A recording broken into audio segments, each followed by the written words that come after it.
Run it.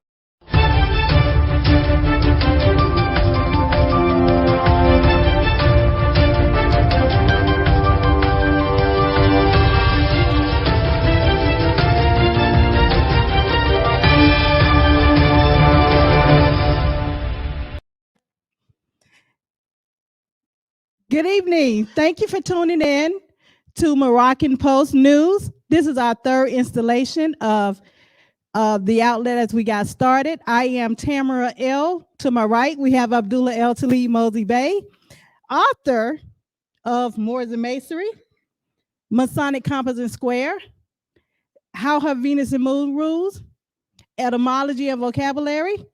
We have to my far right, Shem Malachi Bey, over 15-year jurist that handles cases throughout all of Maxim.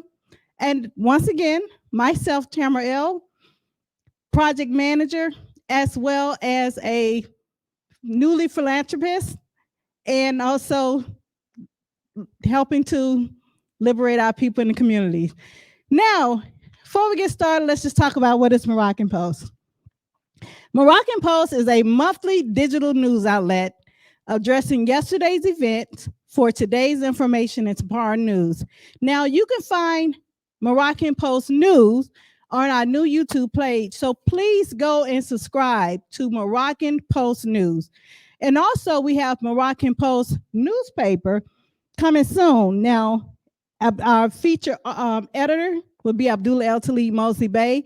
And we'll also be looking out for other Moors throughout the Maxim that would love to be a part of Moroccan Post News to help bring and shed more light and awaken our people to their national principles. So stay tuned. Like I said, we also have Moroccan Post on our Facebook page. So we have Moroccan Post on our Facebook page, and our YouTube page is Moroccan Post News. So please tune in because we'll be delivering a lot of our content on those platforms. As well, we have our website that we're utilizing at United Republic of Morocco.org. That information will stroll across the stream. Is that .com? No, it's .org. Either one, .com or .org, you'll reach it. Yes. Now, we like to also thank our sponsors and supporters who have supported and will continue to support Moroccan Post News, as well as the work that we are doing as caucus leaders. Want to talk about the caucus? Want to give some information about the caucus and who we are and how we came to be? Yes.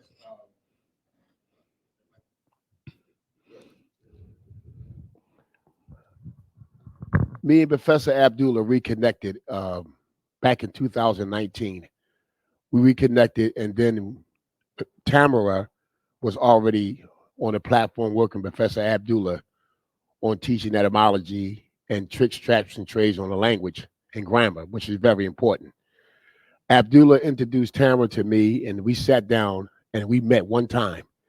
And all three of us agree that we have to educate and form a caucus body. That way we can display what is government structure.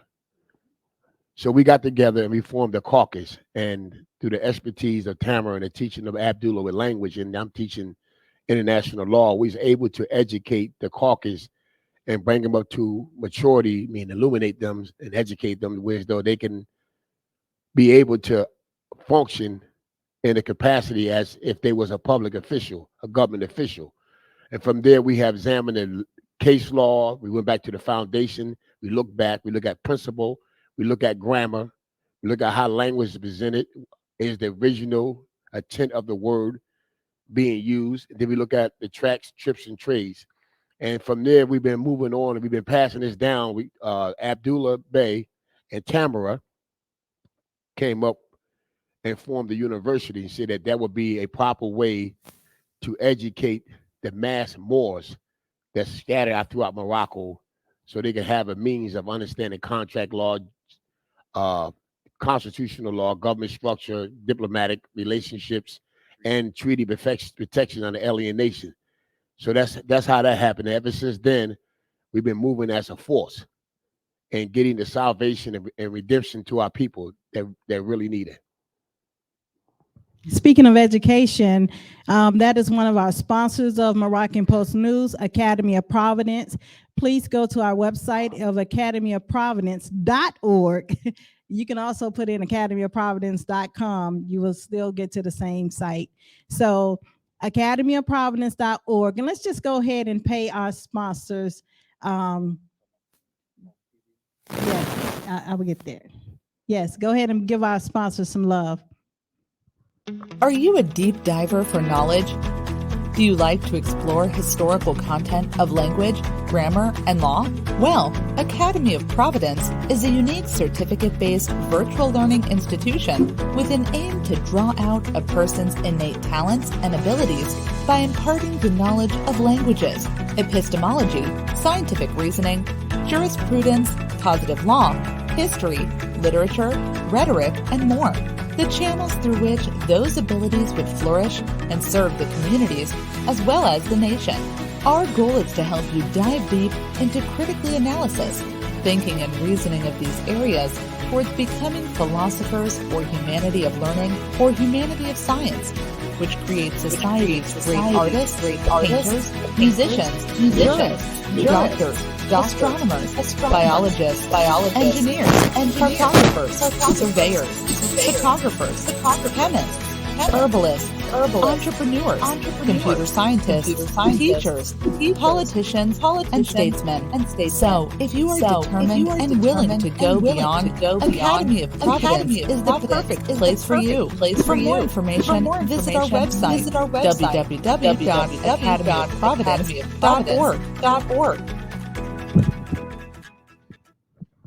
All right. Thank you, Academy of Providence, for your support.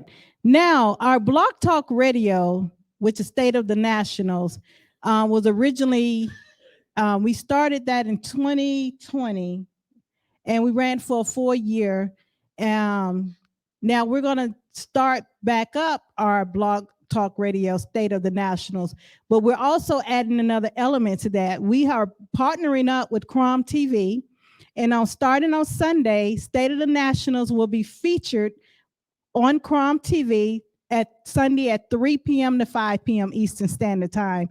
So tune in. We will post a flyer on our website as well as our Facebook page and our YouTube page as well. So please tune in Sunday at 3 to 5 p.m. Eastern Standard Time. State of the Nationals will be featured on Crom TV. Now, last episode, we started off with Checkmate, part 1 of Checkmate. The Crown owns the United States. Now, the United States is not a successor of the British Crown. In the last video, you will see where we talked about it has been told in the school systems of all grade levels that the United States defeated the British English Crown in the Revolutionary War. And as a result of that, the sovereign authority over all the 13 British English colonies in 1783 became sovereign. So we showed within that last episode of part 1 of Checkmate, the Crown owned the U.S., where the United States is the fiduciary guardian of the British Crown. Now, Shim, if you would, could you elaborate on fiduciary? We want to just give a recap of that before we go into part 2 of that series, so that way you can understand where we're going with this. Keep in mind, as we said, Moroccan Post, our goal is to bridge yesterday's information. So we're here to show how yesterday's information for today's news and tomorrow events correlates one to another. So if you would, Shim, could you go over the fiduciary responsibility of the United States as being a guardian of the British Crown? Yes. Once the new states was formed and they was allowed to go back into the colony territory, these are like new corporations. These are corporate states able to go back in the industry, corporation, to run the industry. Once they was allowed to do that, based on a 1783 treaty, there was trustee and fiduciary responsibility on the United States, and the function of Congress was invested with the sovereign power, the inherent power. That power means to manage the colony affairs and the colony affair as a new corporation. The courts, the judiciary became the fiduciary. So the branch is part of the United States. I'm gonna break it down. The parliament is the trustees because they was invested like a trust. The settler invested into the trustees certain duties, and they was given certain duties invested to Congress. The judiciary was the fiduciary. The judiciary was the fiduciaries, meaning settling disputes and discharging of debts during the court system. So by becoming the new corporate states through the 1783 treaty, they was allowed to run the affairs of the crown. They was relinquished. They go back. We still pull the troops back. We'll let you run the affairs. Now, the reason why somebody said, well, how can they be trustees? Well, they didn't have any money. Number one, in order to circulate money in the colony territory, it had to be in the control of the crown, permission. That's number one. In order to regulate commerce and trade merchandise, goods, all that fell into the treaty, commerce, peace. Now, in order for when disputes arise over trade, land, jurisdictional boundaries, and old possession claims, the courts settle disputes, the judiciary, and discharge their duties. So the United States took on that responsibility. And remember, the people, they had to tax the goods, the commerce, give license. They had the authority to operate in the capacity of the Lord Proprietors. See, you got to go back to the old colony charter. You see how the Lord Proprietors appointed a special commission. They appointed a governor. Sometimes they act as the governor. And then appeals were even heard by the Lord Proprietors. So that power that the Lord Proprietors had, when the Esquires wrote the instrument, they allow Congress to have that invested power over the people. Congress could not do that unless the settler created that, wrote that power, and delegated to them. So this is why United States Congress is the trustees. Right now, with money to the budget, any money get released from the Checkmate Trust, which is the Social Security Fund, or Survivor Pension Benefit Fund, Congress have to go into legislature and pass legislature in order for the money to be released. Once the money is released, if it's not how it's settled the debts and goes into the states to operate, once that is not done right, then they go into the courts. And the courts take over the fiduciary duties to discharge their debts, to settle any disputes. See, when you're settling disputes. Hold on. I don't want you to go too fast. Yes. Because you're talking about the elements of a trust. Yes. You're actually yes. breaking down the three elements of a trust. Yes. Now, you mentioned a settler. Yes. And the settler of this Constitution is whom? The settler is the Lord Proprietors, the Esquires. The Esquires are hired to write the Constitution. So the Esquires are the drafters. I mean, they are considered the jurists that's putting together, but upon the instructions and permission of the Lord Proprietors. Okay. Now, the second element of a trust would be the trustee. Yes. Okay, so within this Constitution, who's the trustee of this Constitution? Congress. The vested powers in Congress. The vested powers in Congress. Okay, now you have what you call beneficiaries. I know you heard the third party to a trust is their beneficiaries. Now, I heard you say the word, the French word, "cestQ," yes, which is a French word for beneficiary. Yes. Okay, so whom will be the beneficiary of this trust, this constitutional trust? Okay. You got the benefactors, you got the beneficiaries. The benefactors are the Pope, the Catholic magistrate. The co-benefactor, that's a co-benefactor. The benefactors are the Crown and the Privacy Council. They're the benefactors of everything. From there, they deal with the exchanger or the settler.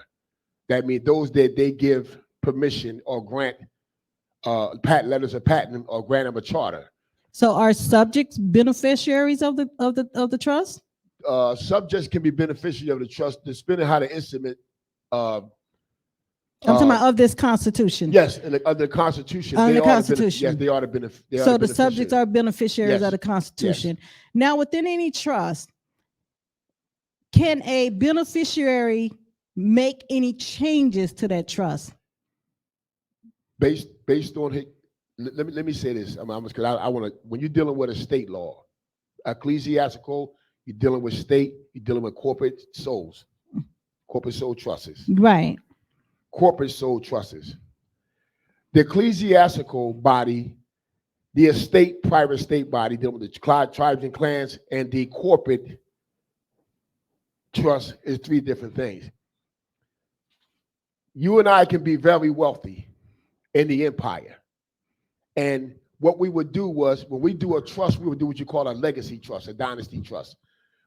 We would be the exchangers. Then we would have the trustees that we appointed. Then we have our successors and descent and kinsmanship as the beneficiaries. We will base the trust on descent, kinsmanship, pedigree, consanguinity. That's different. Ecclesiastical trust is made when the seer gives a people a patent to go to the specific portion of the earth and to possess it based on the unseen, the power of the unseen world conveying to its seer. It ordains a seer, and it ordains that power, gives possession to a nation, the domicile, to take this portion of the earth as a domicile. The corporate trust is when the people, when the powers of the estate, that means estate. When I say estate, that's descent, that's consanguinity, allow the people to self-determine in their dominion and rim separately. They're still the same people, but they allow them to operate as a corporation. And allow, and they can, and what they do is they relinquish certain portions of the estate so they can run their corporate business as a population, self-determined. They draft up a constitution. The constitution, the parties that's not willing to be a part of the estate, to be separate, they become the beneficiaries of that corporate trust. There was a social trust. They become the beneficiaries of that. So is the U.S. Constitution more of a split interest trust, such as a private and charitable trust, or is it a full charitable trust? It's not a charitable trust. It's a corporate trust. That means they So it's a private trust. That's right. But they operating based on the powers of the benefactor, the co-benefactor. Remember, the benefactor gets everything. That's who control everything. The benefactor and the co-benefactor controls everything. The settler gets his power from the benefactor. The exchanger is someone that's of royal pedigree. Like, for instance, in the family of the dukes, the earls, the counts, the barons, the marquis, you go down right. These are kinsmanship. These are descent. This is why Professor Abdullah was teaching one time how they have these symbols. These are symbols or part of clans, representing the clan. The names are tied to clan. Like McKellen, they tied to clan. When McKellen are receiving what you call a portion of the estate trust based on pedigree, descent. That's a difference. That's a totally different trust. The United States Constitution doesn't that, because them trusts supersede that Constitution, the social trust, that corporate social trust. This is why the Supreme Court is litigating. It always make reference that title is not in the state. Okay, now you're gonna have to back that up because we don't want you to run this too fast. Tie that in to today's information. Tie that into today. How is this Constitution? Because one would say, okay, I'm watching these lectures and I'm trying to get an understanding of its importance and how does this trust, that this Constitution and trust, which is a trust, how is it this trust that was set up years ago, how does this affect me today? And how am I a party to it? How am I able to operate in it, around it, out of it, not be a part of it? Because I hear a body of people that say that we're not a party, we're not part and parcel to this constitutional trust. We're a separate body. Could you explain, Abdullah? Abdullah, I want to hear from you. How is this constitutional trust a party? How does it affect the people of today? All right, so let me give you something that's well settled, because it's important that we understand jurisprudence and we're going to look back. All right, let's look at some instruments. So the question on the floor: are Moors part and parcel of the United States? Let's look at that. You have the Guadalupe Treaty, the treaty between Mexico and the United States. Article 3 of that treaty is the citizenship article. The Mexicans had a choice that the 1 year to decide to maintain to be citizens of Mexico or to become citizens of the United States by treaty, not by immigration, not by naturalization, by treaty. That is Article 3 of that treaty. That's a citizenship article of that treaty. Then you have the 1803 Louisiana Purchase Treaty between United States and France. There's also a citizenship article in that treaty. They were French nationals. Let me back up. From 1656 to 1763, France had control of that Louisiana area, also Canada, up until that 1763 treaty between France and Great Britain, where France ceded a large portion of Moorish land to Great Britain. There were French subjects still there. Now, also in that part of that treaty negotiation, that Great Britain also made deals with Spain that France would cede Louisiana to Spain in 1762, the Treaty of Fontainebleau in 1762. So now Spain has control of the Louisiana area up until 1801, when Spain ceded the land back to France. Now, France in the treaty, Louisiana Purchase Treaty, sold that area to United States. There were French subjects still there. So in that treaty, French subjects still could become citizens of the United States by not by naturalization, but that treaty. Why did I bring this up?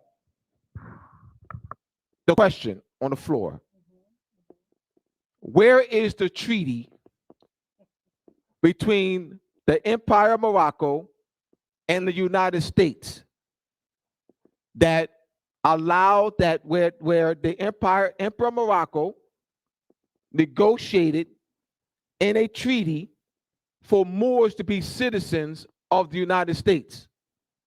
Now, we know this Treaty of Peace and Friendship between the Emperor of Morocco and the United States of 1787, but there's no citizenship clause in that treaty. The reason we went back, we have to look at what's well settled. Where is the treaty? How did Moors become citizens of the United States? How did Mexicans become citizens of the United States? I just mentioned the treaty. How did the French who lived in Louisiana in 1703 become citizens of the United States? The Treaty of 1803 treaty between France and the United States. So I'm looking back, that's something that's well settled. All right, so. What about black, Negro, and colors? All right, those are fictions of law. There's no such people that ever existed. No one on the planet, no one that ever lived met a black, Negro, colored. No one who ever lived on this planet met a black, Negro, colored. an Indian. You cannot meet some that because it doesn't exist. It's a fiction in law. I'm just breaking it down. A fiction in law. You cannot meet a fiction in law. All right, let's get into it. Part 2, Checkmate. The Crown owns the United States. Now, we're going to look at these British moves in the creation of the United States. Now, the creation of European newly created states, counties, cities, towns, etc. They have to go through a process. You have to go through a process. The first process is population.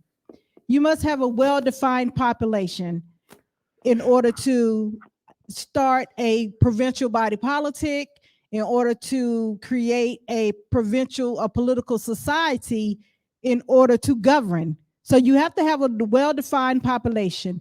And within that population, number 2 must be constitution and charters of the newly created states, counties, cities, municipalities, towns, townships, and boroughs. Now, one would think that unity, they say, oh, we unite, we march, we pray, we sweat, we do all these things in unity, and we should come together in unity. But there's been long standings have shown that marching, sweating, campaigns, all those likes is not a form of creating a population, a political body. It takes a constitution. So that's one of the main elements that is missing within the liberation and unity, true unity. I'm just going to say true unity. You just put unity, true unity of people who has been misclassified and misnomered as Black, Negro, colored. That's one of the key elements that is missing, a defined constitution and charters. Now, there's well-settled constitutions that's our ancient ancestors had laid out, which is the Audubon Confederate Constitution, which is well-settled wampums, agreements in which six different sovereign Moorish nations confederated, means to come together. They came together and formed one federal government. Now, I know there's been some, I want to kind of pause this a little bit because there's some misconfusions between the word federal. Well, let me back up. Republic, federal, national government. It sounds great, but it's incorrect as far as its applications of understanding. Could you go into the workings and understanding of republic, federal, national government? All right, I'm going to do a distinction between Confederate and national. All right, so you have FID is the root word for confederation. All right, so you have the faith, the CON is the prefix, together.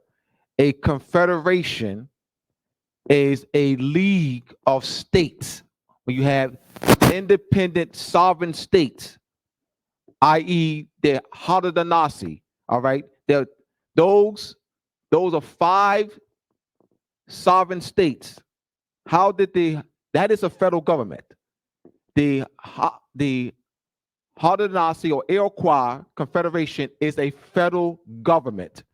That is a confederation or a league of 5 independent, free, sovereign states that agreed to come together under one constitution. That is a federal government. A national government. So federal government is where the power is derived from the states, i.e. the 5 independent, free, sovereign states of the Haudenosaunee, all right, Confederation. Which is like the Onondaga, the Cayuga, yes, the Seneca, the Mohawk, those Lenape. And they're independent, free, sovereign, independent states that came together under one constitution. That's a federal government. A national government is where the power is derived from the people. You got 1 million, a population of 1 million, population of 5 million, population of 10 million. They're not states. States are not coming together. All right. They don't form states.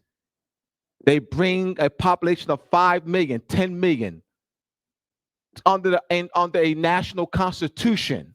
The power is derived from the people. That is a national government. You cannot have a federal and national government at the same time. It cannot. That is not well settled. You can't have a national government and a federal government at the same time to say, well, this is a federal national. That's not. Once again, it's either a national government or it's either a federal government. It can't be both. By definition, by process, by principles, by well settled, it cannot be both. It's understanding what words are. Then we have republic. Res publica. The res is things, matters, and affairs. The etymology, publica, is people. So matters, affairs, things of the people. So once again, so you have a Republican form of government. So we're looking at form of government. All right, Republican, because you can have a national government that's a republic. Right. I mean, your national government where the power is derived from the people. All right, you have a confederate government that is where you look at it can also be a republic. It means you have the independent, free, sovereign states. All right, so it's understanding language, the etymology, the true intent of words, the well-settled meaning of words. So this is so very important to understand language. All right, now I'm going to combine the third and fourth elements of creation of European newly created states, counties, cities, towns, etc. Just want to keep everything on point. The third and fourth element, and this is where I want Shem to get into. The third element is survey, and the fourth element is architectural drawing and engineer development plan. Now, keep in mind, we did not say land. We said, now we're talking about creation of European newly created states, counties, cities, towns, etc. Survey, number 3, number 4, architectural drawings and engineering development plan, which means that these states are mere on paper. Now, when we're talking about this, I want Shem to go into jurisdiction in relations to survey, architectural drawings, and engineering development plan. Yes. We're going to look back first at one of the books that is being misused is a positive law dealing with culture and jurisprudence books dealing with equity is the Bible. In the Bible, the seer don't move an old property line. These lines can never be removed because they were set by a seer. From the river of so-and-so to the lake of so-and-so to the mountain of so-and-so to the rock of so-and-so. No modern state can draw up a survey map to ever remove that was already promised to a people anciently. The people that descent and kinsmanship of them people, no matter if they go under conquest by war, please hear me out. Once the peace is settled after the war, the ruling sultan or emperor king always allowed the nation to possess the ancient right to culture and their monarchy and their government, as long as the allegiance is to the sultan, the head emperor or empress. This is the known. I'm looking back. I got to look back to answer this. When you see the new survey maps, treaties entered by new communities, I call them communities, new tribes that are formed on the earth, and they sign treaties with the descent of these people, the descent and kinsmanship. And when they sign these secession treaties and they draw up these maps, they're not territorial maps. They have no effect absolutely whatsoever over the territorial sovereignty that was conveyed by the seers or the prophetess, the foreseers, that first drawn out. No one can remove that. What happens is that sovereign allows that foreign government to exercise a jurisdiction. A jurisdiction is like a shelf. Let me explain what I mean. A shelf is something connected to the seaboard. That's the soil, like a house, a bridge, or an erection, excavation placed in the ground. That's considered a shelf. The political jurisdiction occupying jurisdiction is only in what is built or what is occupied by that foreign sovereign on the permission of that foreign government. Territorial sovereignty means fishing, agriculture, minerals, and wealth. That's not tied to conquest or occupying sovereignty. The occupying sovereign is allowed to use it, to do it based on a peace treaty, a commerce treaty. Without that, that'll be an act of war. Because a treaty does not allow the foreigner to use the natural resources, and if they allow them to use it, they pay a tribute to use them. So survey maps are made based on grants, treaties, relinquishing jurisdiction. Now, can a sovereign sell a piece of agriculture to a foreigner in violation of a SIA covenant? That's a violation. Let me explain what I mean. When the Netherlands, thank you, Professor Abdullah, for finding this case. Professor Abdullah researched and found a case when Spain, I think it was Spain secession treaty to the United States. The Netherlands stepped up because they consider themselves to be an occupying possessor before Spain had that power to convey it, and the United States was not even formed then. So they stepped and said, wait a minute, before you was even doing business, we already was here, occupying the political dominion. And they won without even a fight. Now, let me explain what I mean. When one make a claim like the Muslim world do right now, the Muslim Arabs, the ultimate empire, the reason why they're still in power, please hear me, they are making a claim through ecclesiastical prophet, and that land that was conveyed and taken at the permission of a prophet or a prophetess, that property line cannot be moved or disturbed. So the surveys anciently has been fraud been committed, because they have no right. The people that made the treaties, cession treaties with the European powers, the European and the European powers drawing up the treaties, this is how you fall into conquest without a war, through language. When they draw it up in language, there's nobody protesting. Like under the 1744 Lancaster Convention Treaty, the Iroquois Moors came down and protested against the conveyance in treaties where England did with the people that considered indentured service more subjects to the Iroquois. Why did the Iroquois came down and oppose that? The Iroquois were talking about a Choctaw possession coming from the earth. You explain it. You explain it. Autochthonous from the earth. Yeah. Yes. Autochthonous from the earth. That's right. That means they put the pedigree, and also they operate on the highest principle of seership. You are conveying something that our seers say that was ours, conveyed to us by investing through the cosmos, the unseen power. What also deals with the first maximum law, first in time, first in law. Yes. So being the first in time custodian of we have been placed custodians of the earth. Yes. Now, I love that you brought that up, because I want to give some people some biblical reference to that, about moving your neighbor's boundary markers. Now, it's in Proverbs 22:28. It's saying, I'm just going to read two different versions. The first version is the New International Version. It say, do not move an ancient boundary stone set up by your ancestor.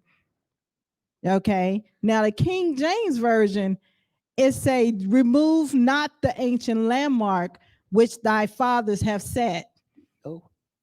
Now, typically it would say mother, but we understand the King James Version operates on a patriarchal system, so that's why it has the reading of father in there. Now you can also look in the Quran. It will also have readings regarding the what will take place in the event that you violate the boundaries of one of your fellow brothers in kinship. Now, also, if you look at one of the things you have to also consider when we're looking at these elements is that the Christian codes that has been placed into a civil matter.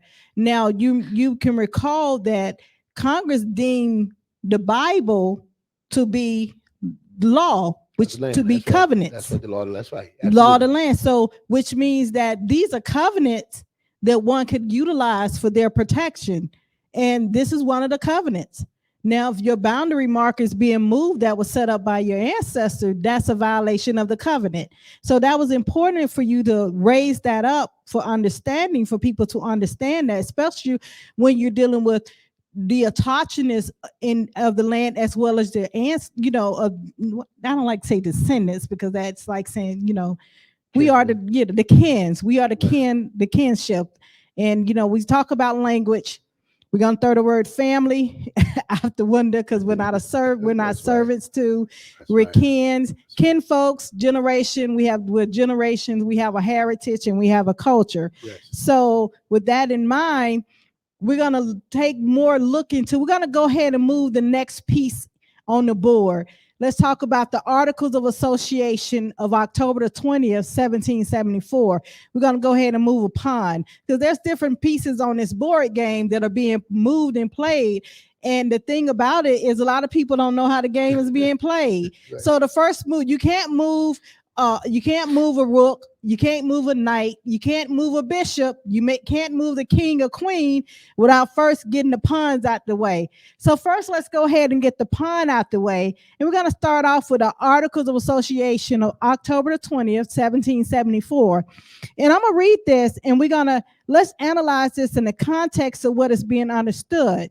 Now, and as well as status. Let's look at the status in his reading. Understand the status, because as it reads, we, His Majesty's most loyal subjects, the delegates of the several colonies of New Hampshire, Massachusetts Bay, Rhode Island, Connecticut, New York, New Jersey, Pennsylvania. Now, if you also look at the writing of the word new, it'll say in the Federalist paper, it'll say New-York, New-Jersey.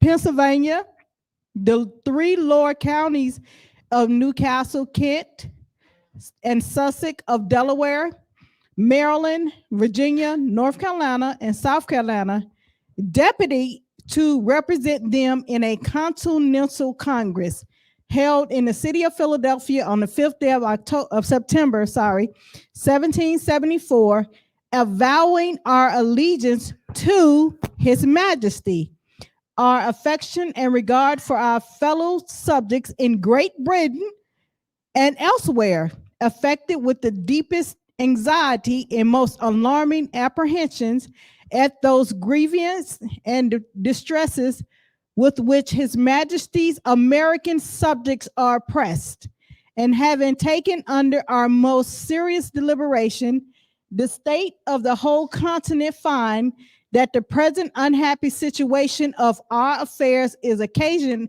by an erroneous system of colony administration adopted by the British ministry about the year 1763. Evidently calculated for enslaving these colonies and with them the British Empire. Brother Abdullah, could you go into this move that was made of Articles of Association that took place? All right, they said if you heard Tamara read that the subjects are acknowledging, the British subjects are acknowledging themselves as British subjects. It is clearly there. These British subjects were born and raised in the British Dominion on Moorish soil. Their parents, British subjects, born and raised on the British Dominion and Moorish soil. Their grandparents, born and raised in the British Dominion on Moorish soil. Their great grandparents, great great grandparents, born and raised in England, as British subjects. Now, still British subjects. So, what changed? Like, how did the status change? Let's really analyze that.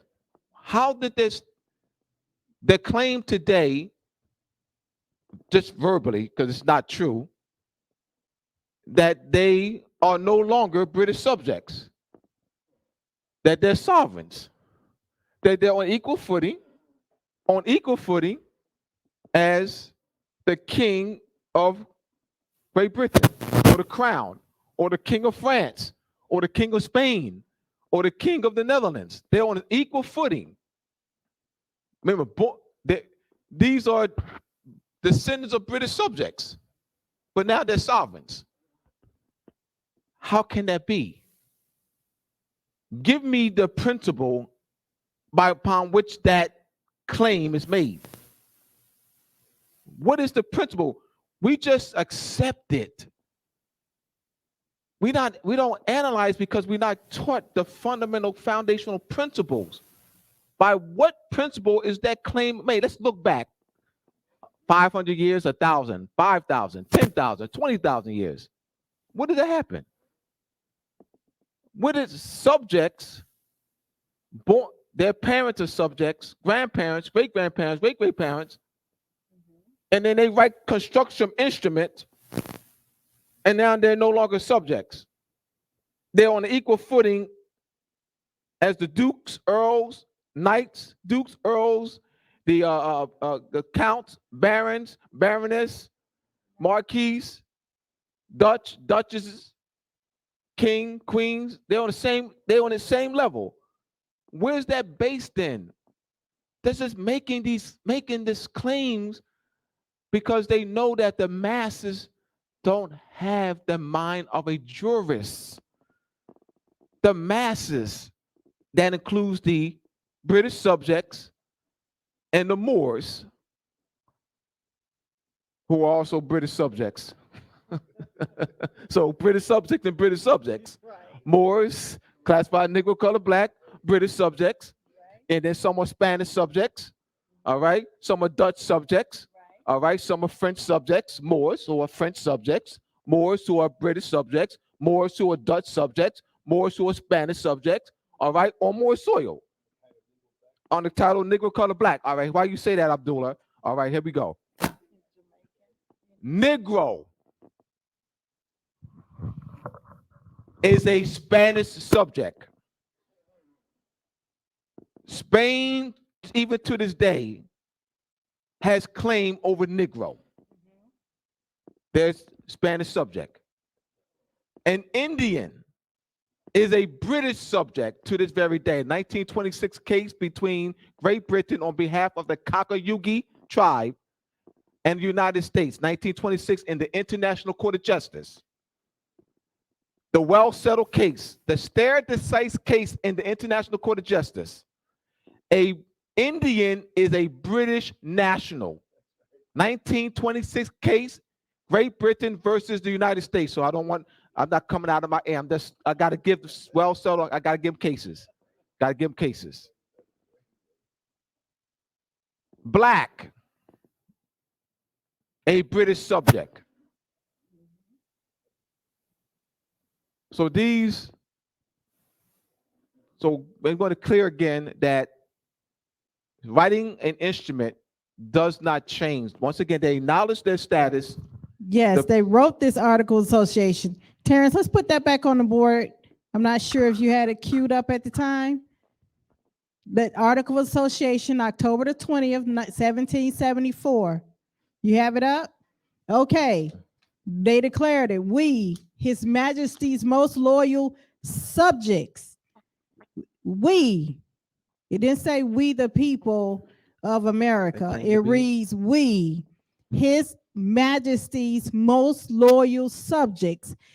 The delegates, they are delegated, appointed of the several colonies of New Hampshire, Massachusetts Bay, Rhode Island colony, put the word colony behind it, Connecticut colony, New-York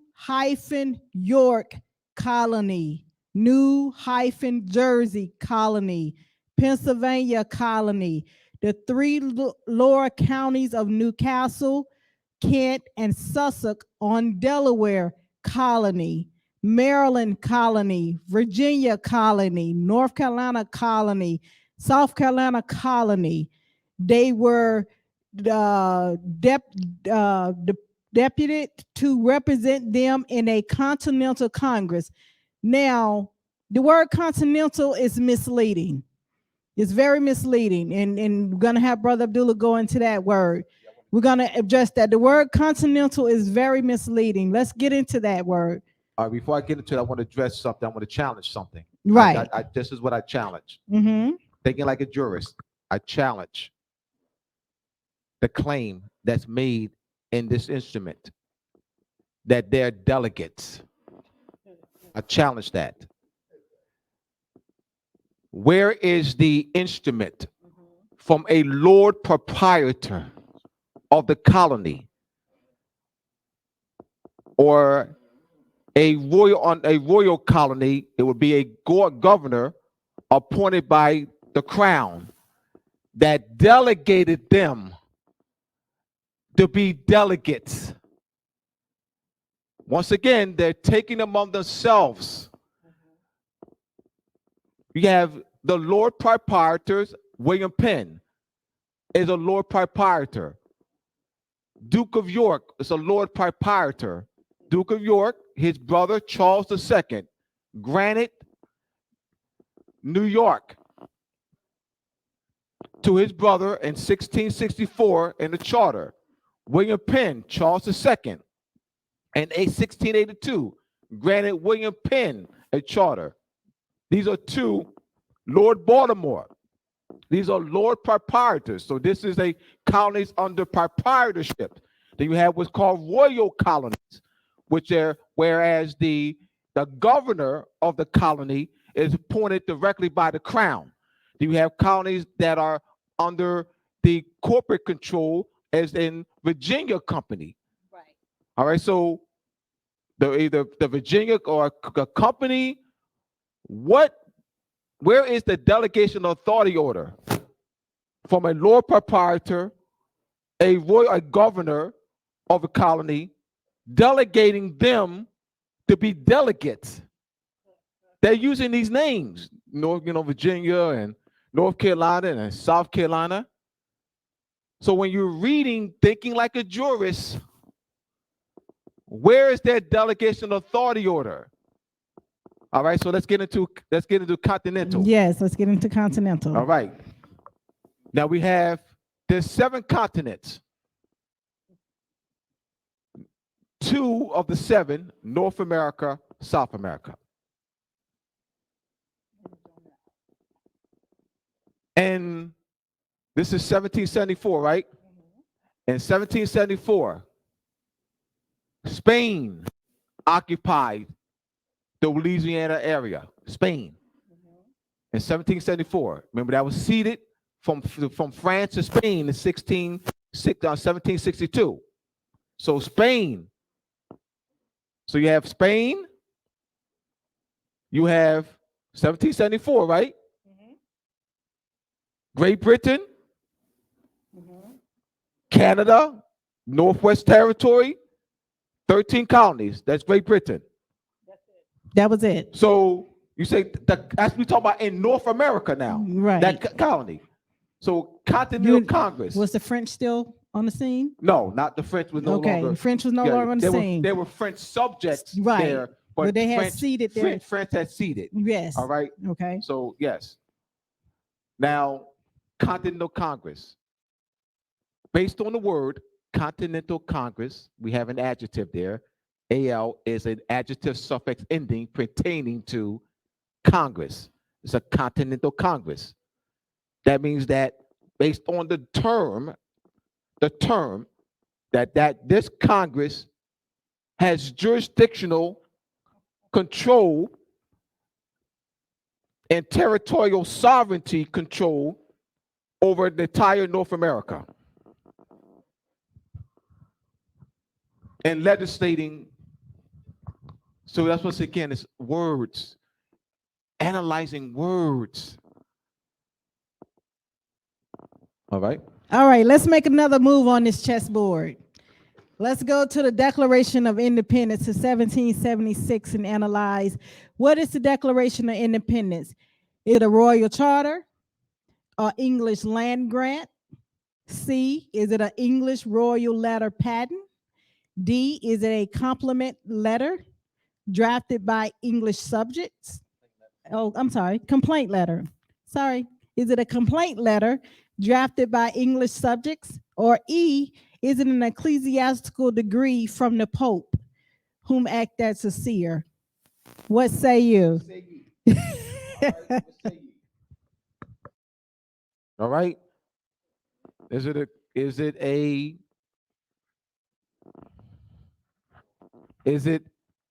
a decree from the Pope, the seer? We hold these truths to be self-evident, that all men are created equal and endowed by their creator with certain inalienable rights. All right, I'm a subject. I am an English subject. You're an English subject. Tamara's an English subject. We got complaints. We take a piece of paper, let me have the piece of paper. There you go. We're drafting. We hold these truths to be self-evident. Remember, keep in mind, we're English subjects. We hold these truths to be self-evident, that all men are created equal and endowed by their creator with certain inalienable rights. Among these are life, liberty, and pursuit of happiness. We're no longer English subjects. We're no longer English subjects, y'all. All right, where's that? Is that well settled? You're on foreign soil. Your parents English subjects, grandparents English subjects. So does the instrument make you on equal footing, make us on equal footing as the barons, dukes, earls, counts, countess, danes, duchesses? Is that well settled? What say ye? Well, you're taught in the schools that instrument, the Declaration of Independence, made them independent from Great Britain, that they declared they're independent from Great Britain. Right. Last week they just celebrated, Ratification Day. Last month they celebrated Ratification Day. So is it a complaint letter? It's a complaint letter. So the answer is D. Drafted by English subjects. Mm-hmm.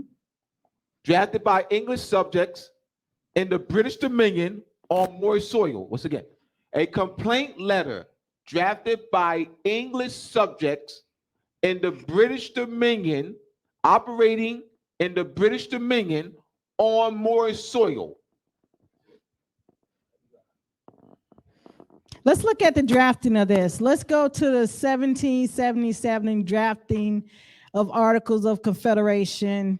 Let's look at the excerpt of the Articles of Confederation.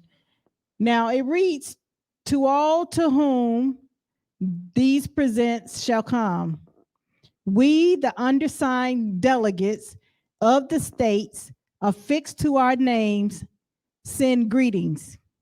where the delegates of the United States of America in Congress assembled, did on the 15th day of November in the year of our Lord 1777, and in the second year of the independence of America, agreed to certain articles of confederation and perpetual union between the states of New Hampshire, Massachusetts Bay, Rhode Island, and Providence Plantation, Connecticut, New York, New Jersey, Pennsylvania, Delaware, Maryland, Virginia, North Carolina, South Carolina, and Georgia, in the words of the following, viz.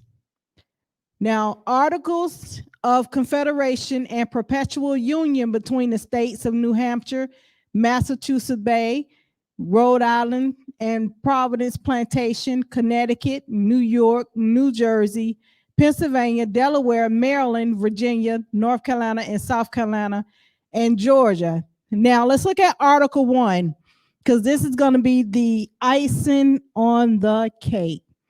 Article 1, the style, which means the naming of this confederacy coming together shall be the United States of America.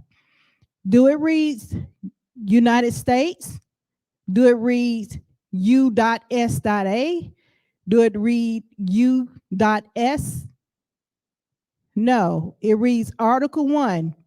The style of this confederacy shall be the United States of America. Can you go into that? Can one of your brothers go into that? Of America. America is the political jurisdiction of the crowns. France, Spain, the Netherlands. These are political jurisdiction, like in Europe, like Phoenicia. There's a political jurisdiction that these new modern states or countries are operating in, and they call themselves in Phoenicia, Europe. That's not a country. It's not a territorial or a ancient inherit claim. It is just we're occupying a political dominion in Phoenicia, in Phoenicia, Persia, Babylon, Mesopotamia, Syria. Now we got to go back. So we got to draw it back to see what's going on here. How does this claim come?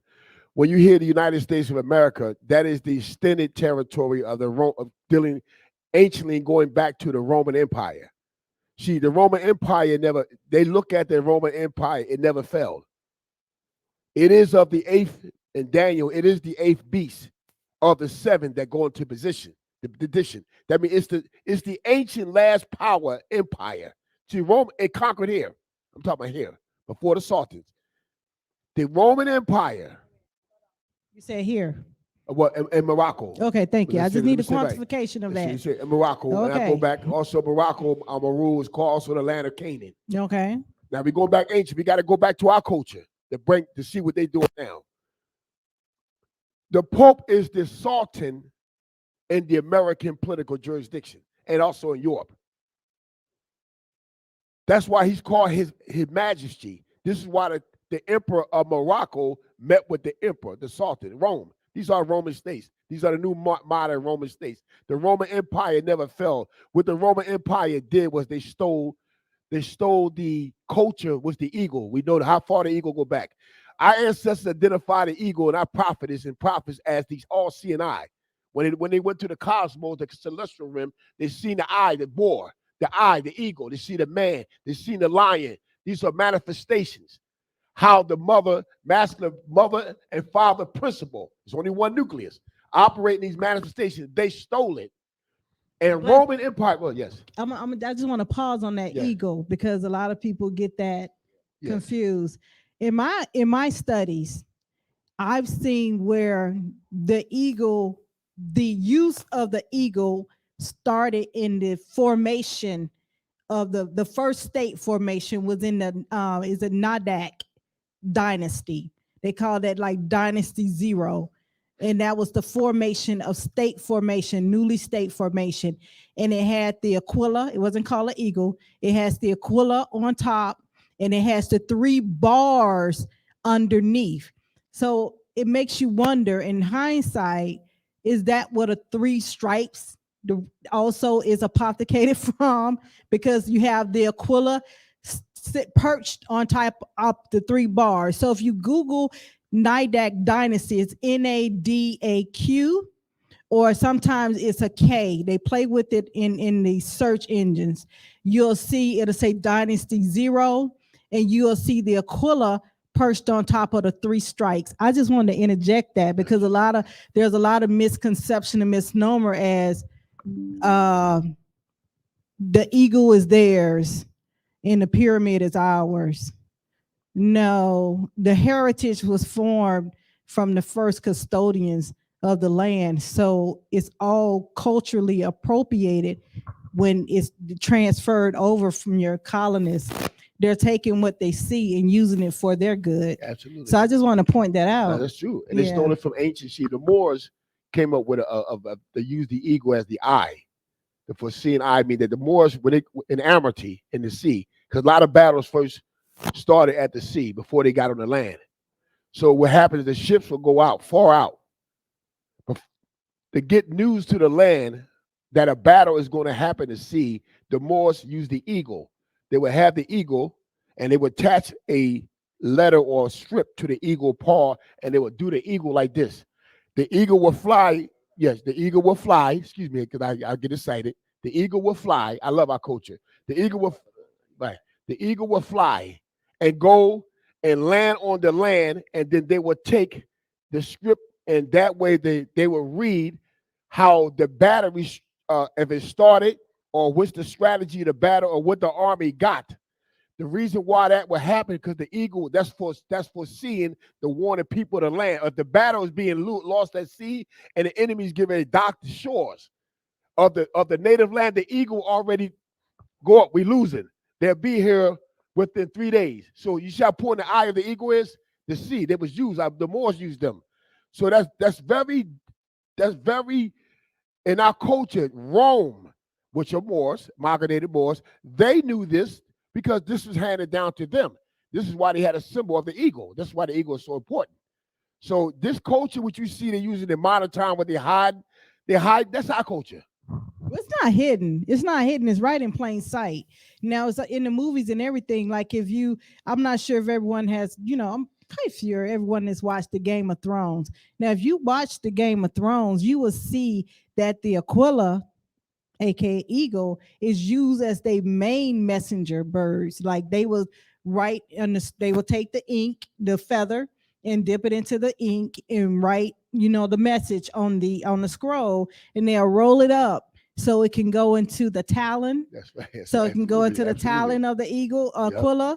And then the aquila will understand its direction it will need to fly in order to send a message. So if you watch Game of Thrones, you will see they are showing you the ancient practices, the practice that took place of using the aquila as the messenger. Just think about it. You have what you call the mouth. The mouth of the aquila is called the becus, correct? Yes. Now the becus, what is also shaped like the mouth of the becus of the aquila? Right. No, the mailbox. Oh yes, that's right. The mailbox is shaped like it's the yep, messenger. yep, It's shaped like the becus. And what else is shaped like the becus of the aquila? The bike, I'm just going to help you out because we're on time.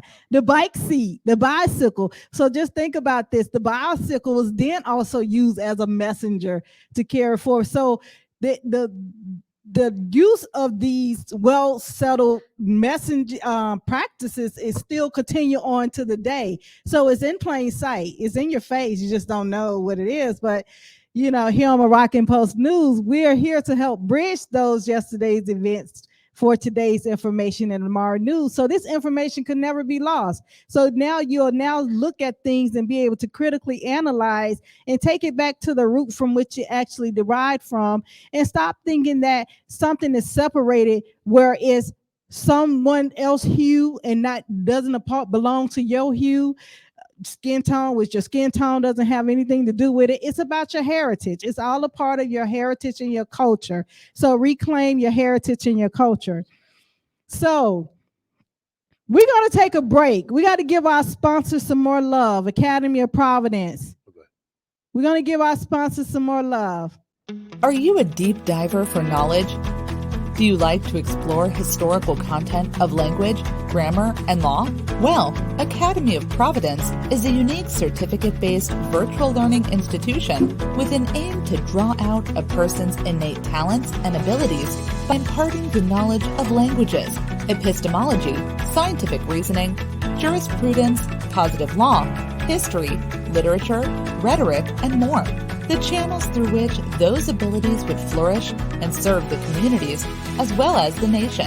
Our goal is to help you dive deep into critical analysis, thinking and reasoning of these areas towards becoming philosophers or humanity of learning or humanity of science, which creates society's great artists, painters, musicians, jurists, doctors, astronomers, biologists, engineers, cartographers, surveyors, photographers, chemists, herbalists, entrepreneurs, computer scientists, teachers, politicians, and statesmen. So, if you are determined and willing to go beyond, Academy of Providence is the perfect place for you. For more information, visit our website, www.academyofprovidence.org. All right, thank you, Academy of Providence. All right, let's go back into the drafting of the 1777 Articles of Confederation. Let's look at Article 2. Let's look at Article 2. It says each state retains its sovereignty, freedom, and independence, and every power, jurisdiction, and right which is not by this confederation expressly delegated to the United States in Congress assembled. You want me to read Article 3? Yes. Article 3. The said states hereby severely enter into a firm league of friendship. Now that's what you talked about, the league of different states coming into a confederation. So it said the said states hereby severely enter into a firm league of friendship with each other for their common defense, the security of their liberties, and their mutual and general welfare, binding themselves to assist each other against all force offered to or attacks made upon them or any of them on account of religion, sovereignty, trade, or any other pretense whatever. All right, Abdullah. All right, so you have there where by each state is agreeing to retain its sovereignty, its independence, its freedom. That language is constructed there. Mm-hmm. Now, that same language is not constructed in the Constitution. Right. Now, Shem, I want you to go into why isn't the Article of Confederation a constitution? So we have Articles of Confederation of 1777, which was drafted in 1777, put into force in 1781. Mm-hmm. Then you have the Constitutional Convention of 1787. So why is the Articles of Confederation a constitution? All right. Absolutely not. And the reason why, because the population of people that was in the revolt against the crown didn't have a status. They was British subjects and was not allowed to confederate as independent states without receiving a charter or being a law proprietor or having a letter of patent or royal charter as a company. They determined among themselves to be independent. when that happens without the approval of the supreme power, that's a revoke. You no longer, you're a rebel now. Crown, right? Yes, That's the that's the crown. crown. That's right. So they That gives the making crown. disambiguous moves, correct? That's right. All right, go ahead. And they even though it say the Articles of Confederation, meaning they are considered as populations, distribute separate, individually operating in different colonies. As they're looking at in these colonies and this dominion today, we consider ourselves to be independent states, and we're going to come into a confederation among ourselves, and we're going to war against anybody that challenge this our authority. That's a revoked revolution because the supreme power did not ordain that. The crown did not ordain that. And this is a principle. In order to become a confederation, first, you have to first be a charter state. They're not a charter state. They wasn't granted that. They wasn't given that charter. They wasn't given a patent. They wasn't granted anything. So this is a authority by force. We're gonna defend ourselves. This is why, if you read later on, they had to flee, and they had to go to the Lenape Moors in 1778. It was called the Delaware Treaty, because a sovereign will have to put their supreme stamp on recognizing these populations as political independent states. The crown never did that, but the Lenape Moors did. And by the Lenape Moors now acknowledging these are being separated states and populations, free to self-determine among themselves, and that we're going to give them the asylum, we protect them, we're going to feed them, and we're going to make them a friend. When this happened, the Lord Proprietors was already discussing with the Iroquois to make this confederation, because you have to understand this revoked revolution would never happen with the people unless the Marquis and some of the Lord Proprietors and patent holders fell out with the crown. There was a split there. It wasn't just the planters. This is organized through ranks, commissioners, generals. This was organized against the crown. So they never did had the power. They was only acknowledged by the Lenape Moors as being independent states. Now let me say something, because nobody had never. I'm going to look at principle now. If another sovereign I just want to pause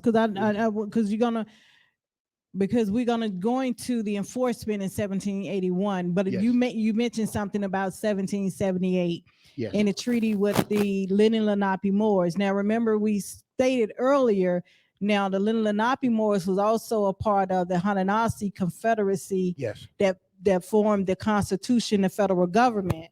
Now, if you read the treaty with the Delaware, now if you read Article 3 of the Delaware of the 1778 treaty with the Delawares, it mentions, now I'm going to read Article 3, there's a little bit of it just to give you some content of it.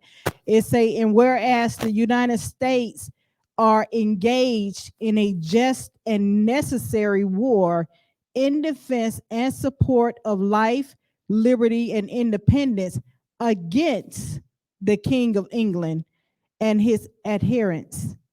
And as said king is yet possessed of several ports and forts of the lakes and other places, the reduction of which is of great importance to the peace and security of the contracting parties. Now let's look at who's the contracting party.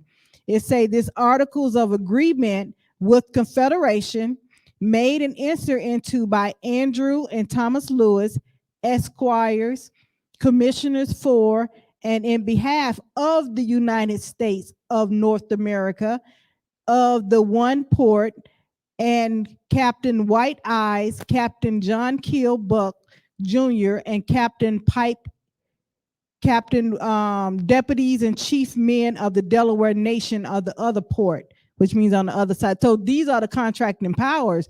So as Shin was just stating and giving reference to, the colonists, the subjects, they had to go to a sovereign authority in 17. You can leave that on the ground. In 1778, in order to go into a treaty protection of asylum, refugee against the King of England, in which the year before that, 1777, they had just had made an association that they were associate, they were association, created an association with one another to adhere to His Majesty. So I just wanted to bring that into context as well. All right. So did you want to finish with that? Yes. Also, before the 1783 treaty, when they went back in negotiations, was the Lord Proprietors and the Esquires went back in negotiation for the those who rebelled against the crown. One thing was what had to be taken to notice is that France and the Lenape Moors did acknowledge the rebels, the new formed states, as independent corporate states. They was acknowledged. France a sovereign. France is sovereign. The Lenapes are sovereign.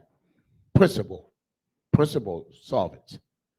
Acknowledge these rebels as a free society, a population with the right to self-determine. They was acknowledged. Just before they signed a treaty, the Lenapes, they signed a treaty with France in 1778.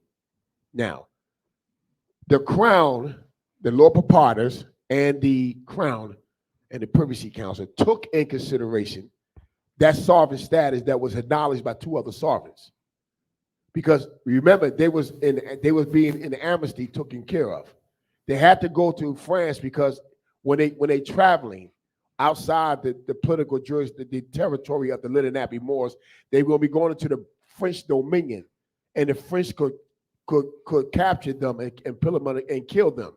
So the Esquires was definitely getting the approval they need for them to be independent. Now they could not. This we must understand.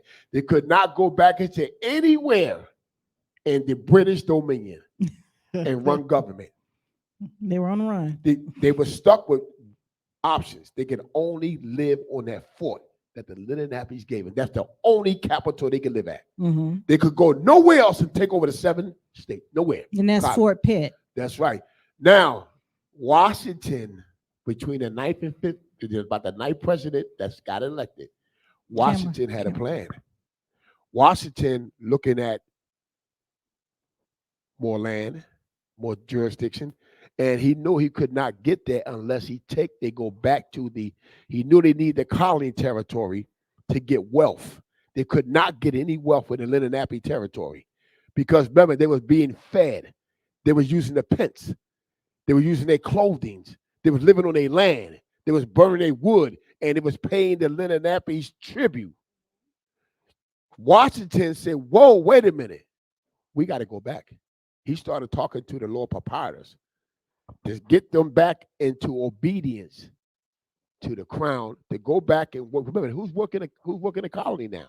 Now, is that during the campaign? Is that a part of the campaign that Washington put out? What was it? Unite or Die? I'm not. Wait, it was a snake. He had the snake, and he cut the snake up into 13 pieces. Yeah, they made a symbol out of it. Didn't they have a symbol of that? Well, he had this. It was a snake, and it was diced up into 13 different pieces, and it started off from Massachusetts Bay all the way down to Florida, and it was unite or die, basically, because they were in violation against the king. Yep. So Washington ran that campaign for unity with the different states. So as we look at the enforcement, the 1781 enforcement of Articles of Confederation, we're going to talk about secession and ceding, because it's important to look at these words and its content. Now, secession, is a Latin word meaning a given up and retain. That meaning throughout the world evolution, passing through Old French and Middle English, pretty much untouched. Now, Max Planck Encyclopedia of International Law Secession is an understanding under international law by which territory is transferred from one state to another with the consent of both states. Now, it's a consent, not by force. It's a consent of both states. Now, that you also have the evidence of that in 1492 with the Spanish, with the Moors ceding its jurisdiction over to in 1492. So that's when we say territory is transferred from one state to another with the consent of both states. Now you also have secession is the act of giving up something, usually land, by the agreement in a formal treaty. Now you have the 1492 treaty, and in international laws, secession commonly refers to land transferred by treaty. Now there's a difference between secession and relinquish. Relinquish is to grant, transfer, or to convey, which is separate meaning. So let's go back to right. So let's just go back to secession, which is let's look at the meaning of secession. It's the act of giving up something, usually land, by the agreement in a formal treaty. Now you want to touch on that, Shim? Yes. Now let's look at you can hear the word secession. First of all, there's no land. There's no land conveyed. What happens is the occupying sovereignty and dominion of jurisdiction and possessive rights over the people, the subjects, is given from one power to another power, but it does not disturb the inherent right of the native people, the Moors, of the people of the territorial land. That right cannot be secession away. When that happens, that means I'm the occupying power, sovereign power here by the native people. I transfer that jurisdictional power over to you. That means you only have jurisdiction over the subjects. You don't have it over the territorial sovereignty, over consanguinity, culture, the people of the land. So when people start hearing that, they panic and say, "See, but that's not dealing with that." Even though it say land, you're only transferring the legal authority of the occupying parties that was given that power through treaty over to another occupying party.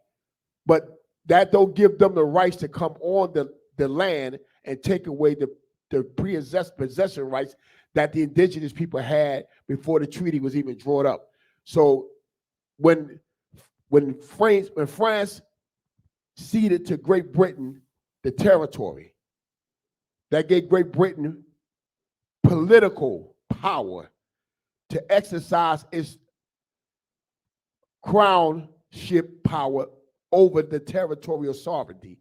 Meaning that not the land, because the land, the indigenous people own the land, but it was able to say the jurisdictional power over the subjects. She's all about the people. So the crown can only control and regulate what's a subject to her or him. If the native people, before they even stepped on the shores, was never a indentured servant or subject to them.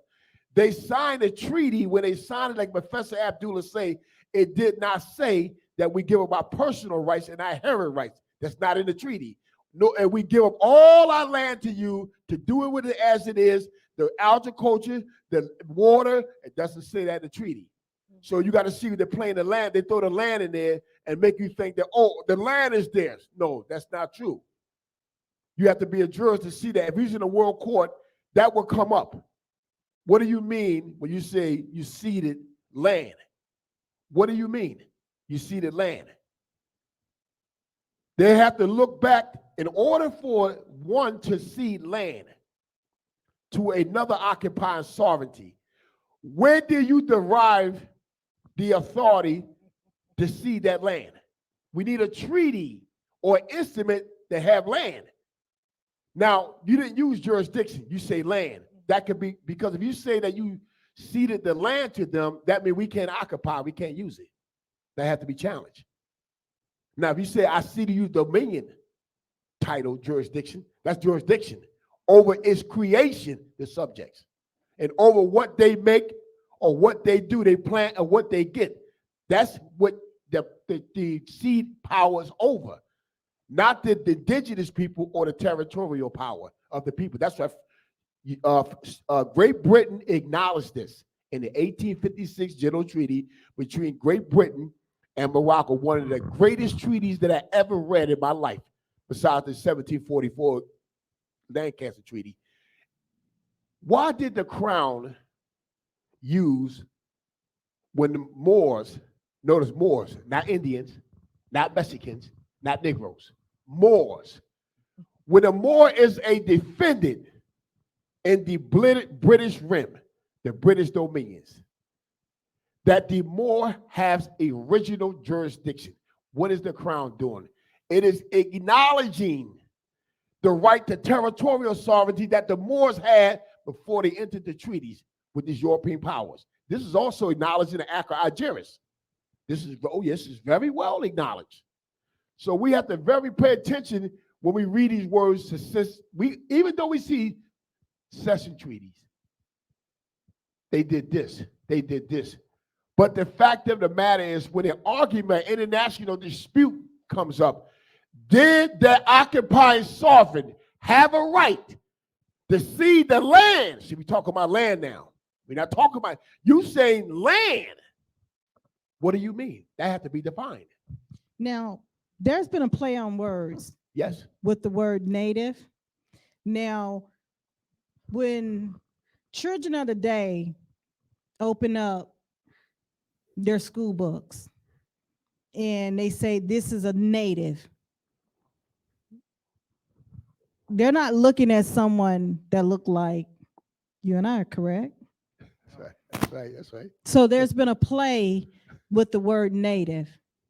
You know, there's been a play with the word America. Who's American? Who's not American? There's a play with the word, you know, when you talk about jurisdiction here, you have Native American, then you have American. There's just plays going on with, there's different movements on the board with the different language that appear. Now, you said something that jumped out to me. You spoke about you were speaking about, oh my gosh, the land. Yes. You was talking about the land. Okay, now how the land, the understanding that you are having a autonomous claim to the land from the earth. Now, people today, they're looking at this, they say, okay, you're talking about a treaty of, you're talking about a treaty of 1700s, 1800s, even early 1900. How does this apply today, where you have the people that are natives, autochthonous, indigenous to the land? How does this apply to the people today for them to have a true understanding of their right of self-determination, of their right to proclaim who they are without a doubt or contradiction, without being forced into racial assimilation of racial constructs such as Black, Negro, color, which has taken us out of the kinship of our inheritance of being able to claim our birthright inheritance to the land?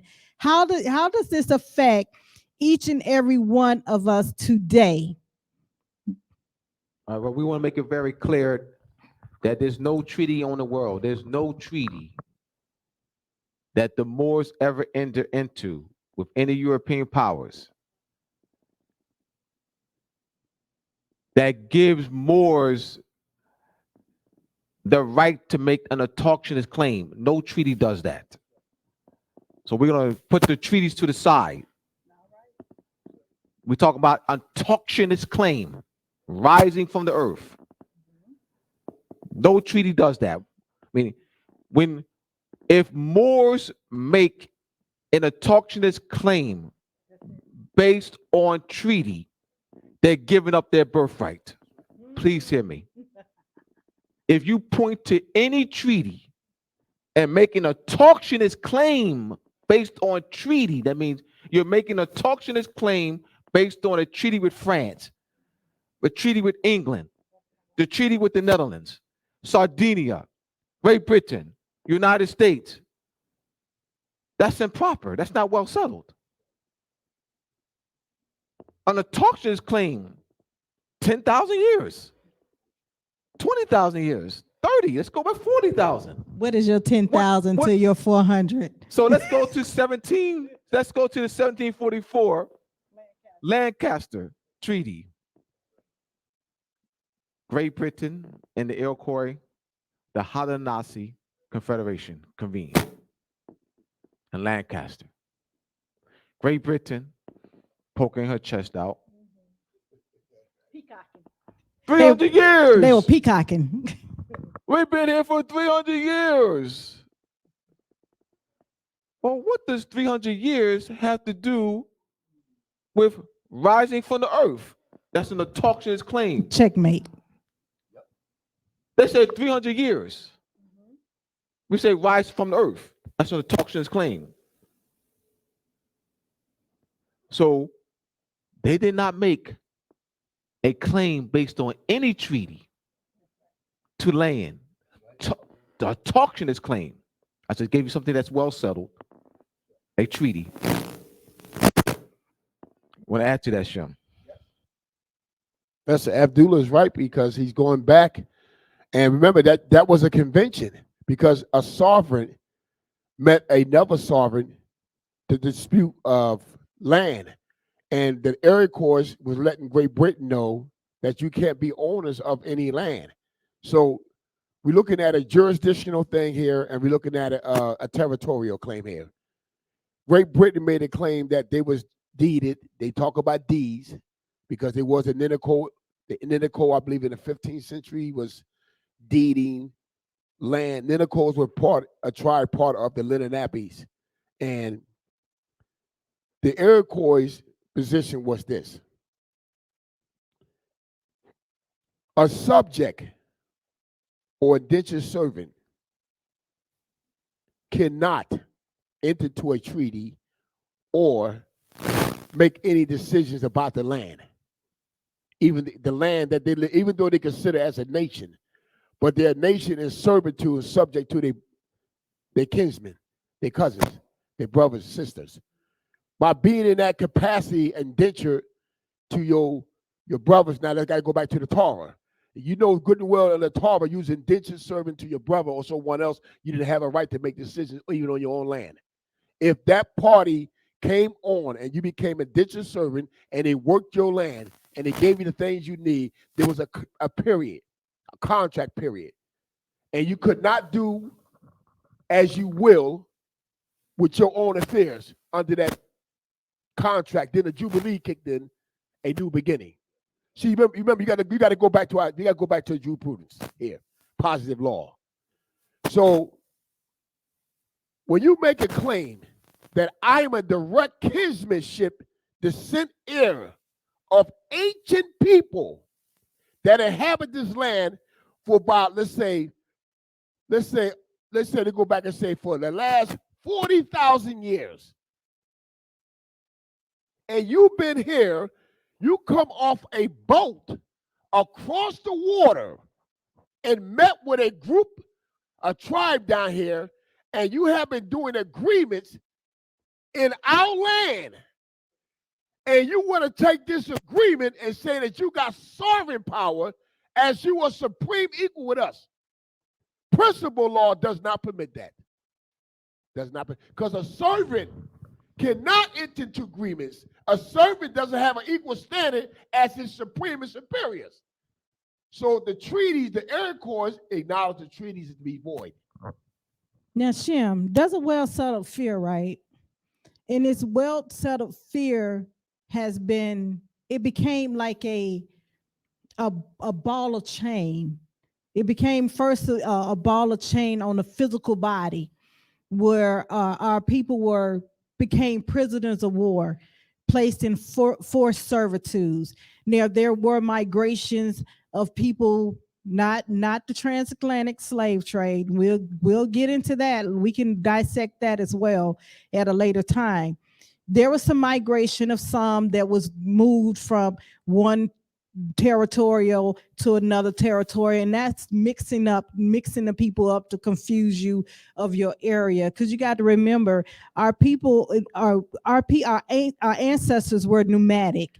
They went throughout the entire earth plane and settled throughout the earth. So it was not anything for our ancestors to one moment be in one territory, in another territory, and then once that territory no longer was conducive for their survival of life, for their generation, they were able to just move to another regional territory. And sometimes they may had to go into their kinfolk's territory for to be able to sustain life, because it may have had better soil content and things of that nature. Phantom. Exactly. So, we always migrated. That was a part of what we did then and what we also do today. We continue to migrate and move for better areas of improvement. So, with that being said, as we continue along the path of understanding and towards enlightenment, our people, it has moved from a physical bondage to a mental bondage, right? And in that mental bondage, it has become a fear factor of this story of the claim has never been made that they're not from this land mass. The claim has never been made. It's always been made that they are not from here. Somehow we overlooked that. And there's this well set of fear that we were enslaved. We became prisoners of war over commerce. Let's look at it like that. But after the war is over, there's laws within war where you can no longer keep a person in bondage for perpetuity. That's a violation of nature. That's a violation of nature's law. Now, keep in mind, civilization, cultural norms are based off nature's law. That's where it's derived from.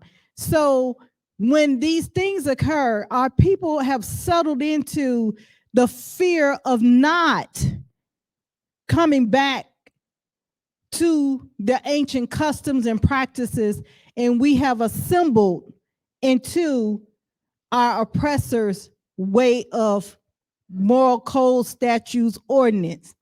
And now it gets to the point where you don't even see and understand where your fear, your misery is not outweighing your fear. So you rather stay miserable as well as not understand. And then we have what we call so-called,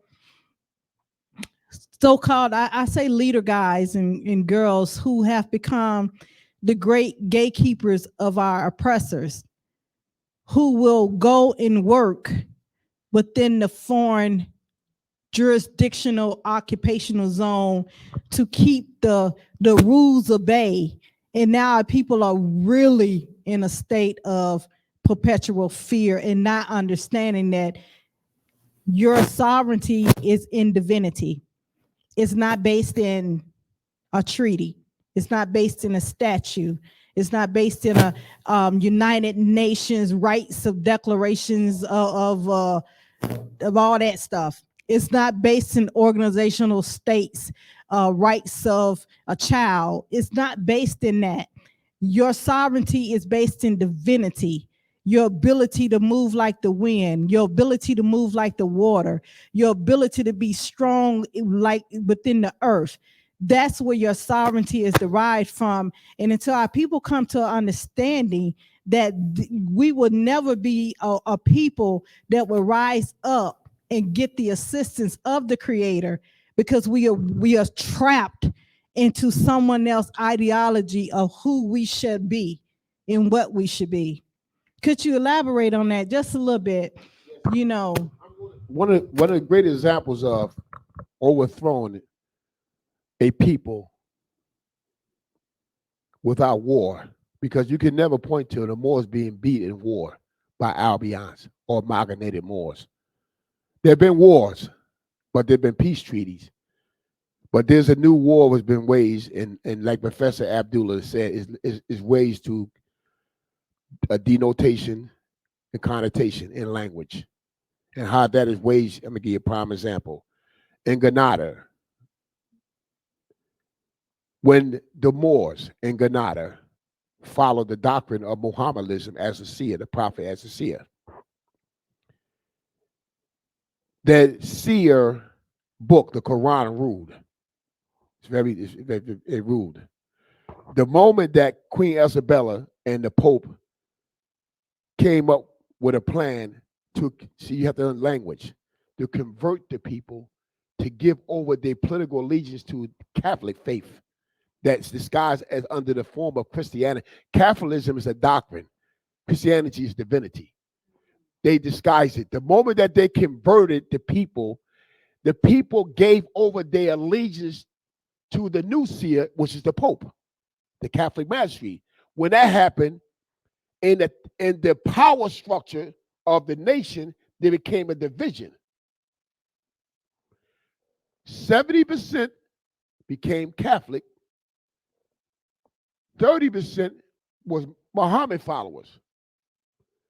So the Muhammad followers that had the ball and chain of ruling fists agree before the nation go to a civil war. They're allowed to enter into a treaty. And Abdullah, you can break the treaty down more than I bet it I can. The Granada Treaty at King Isabella and the Pope, and how they entered, but they made a treaty to protect even though you got Mohammedanism and you got Catholic, they still made an agreement to protect the native Moor, called cultural rights, possession rights, talking his claim to the land. That was protected. See, in that treaty, that right to territorial sovereignty was protected. And that's what you need to go and read the Granada Treaty and read a history on it, and you see what I'm saying. 14 what? 92, yes. Yeah, 1492. Yes. Treaty of Granada. Yes. Yeah, November 25th, 1491. It was signed by Abu Muhammad and put into force in January 1492. Now, before we get into the Treaty of Paris of 1783, I just have a thought-provoking question. How is it that the autochthonous, native, indigenous of the entire earth have a well-settled problem and fear of claiming their divine sovereignty, whereas you have ones that have proclaimed their sovereignty through the doctrine of, what is it, Judaism, a Jewish, an Amish, a Mennonite. But keep in mind, that claim is also based on divinity as well. It's still based on divinity.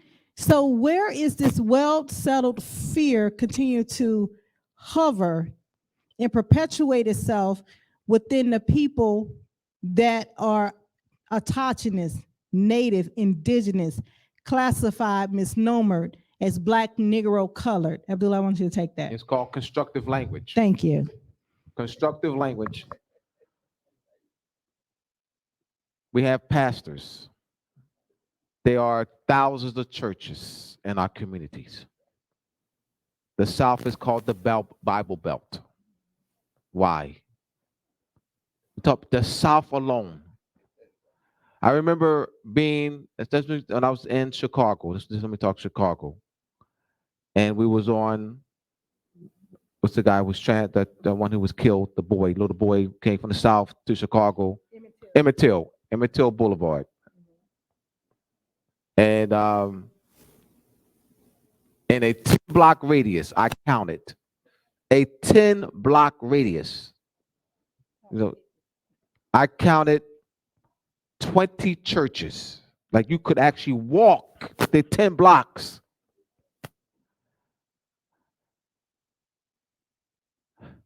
These churches said, because I gotta say, I have to say it because in order to answer the question, I gotta be specific. The churches that well-settled fear the lack of knowledge of who we are. So we have churches and schools, two institutions that in all our communities. In all of our communities, we have churches and schools. Those two institutions are the institutions that maintain and facilitate our mental oppression. Those two, churches and schools. I have to name them. I have to say it. Because in order to answer the question, I have to identify the institutions, churches and schools. It's very important. What will liberate our people? Proper guidance. They need a lighthouse. They need a lighthouse. The lighthouse is the knowledge of the galactic cross.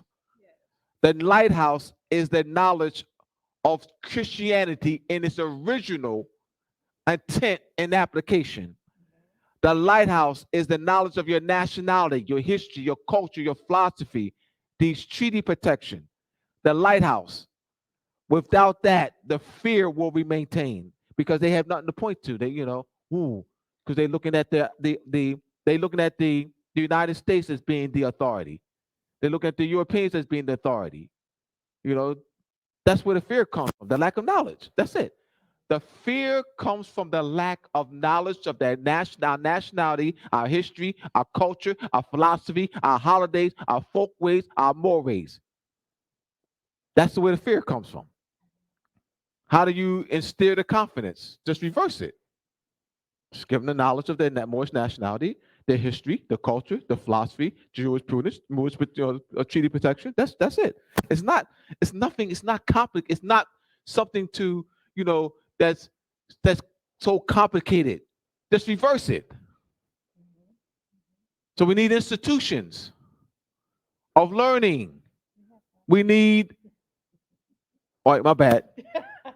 We need more institutions. I said we have one, Academy of Providence.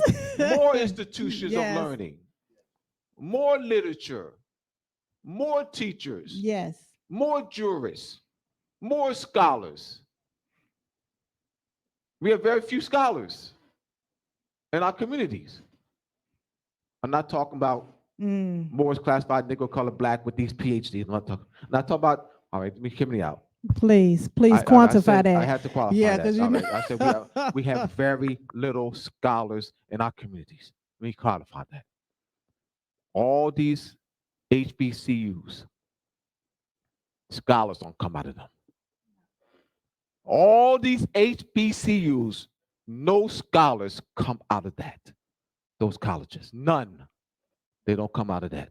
You cannot say, Abdullah, cannot say to me that scholars come out of HBCUs and they was there for 4 years and they're still saying they're black.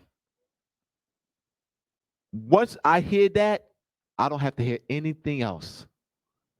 I don't have to hear anything else. If they're saying they're black, we're black, they cannot liberate our people. I don't care divinity degree, history degree, sociology degree, PhD, LLD, jurisprudence, whatever D with JD. If they're saying we're black, what did Barack Obama say when he was on Tom Joyner? He said he's not black. Barack Obama, when he was on Tom Joyner, his first term, after he got elected his first term, he was on Tom Joyner's morning show. Tom Joyner introduced Barack Obama as the first black president of the United States. Barack Obama said, black, what did he say? He said, I'm not black. I'm not black. Black is a fiction in law. Yes. Google it. Now, YouTube of course, is there. that went over people's head. These people from HBCUs with these master's degrees, PhDs, JDs, so-called scholars, a nerve of Barack Obama. A nerve of Barack Obama. these HBCUs, quote unquote scholars in our communities, are nerve of Barack Obama. You know what came to mind? I just have to say it, Cornel West, because he was one of the main peacockers Of against course, that that's what I statement. said. I know He's one of them. Let me say his name. Cornel West. Say it again. Oh my God, he Say was it again. Cornel West. Oh, thank you. He was peacocking against He that won. statement. He's So what is I'm talking he? about. That's Now right. he's a professor at what? Princeton University. Right, and he peacocked against that A statement nerve of so Barack hard. Obama. That's why I laughed. He peacocked so hard. I swear, Say he's I was not black. shocked. Right, because you claim to be a professor at one of the chartered schools of the Crown, Princeton. Let's call it what it is. It is a private eleemosynary, which means gift school of the Crown. Look it up. He's a professor there, tenured, and he almost blew a gasket for Barack spilling a secret. So, what does that make him? A gatekeeper for the oppressor. Let's just call it what it is. Let's just call it what it is. And we have a lot of gatekeepers in Congress. You have a lot of gatekeepers in the Senate.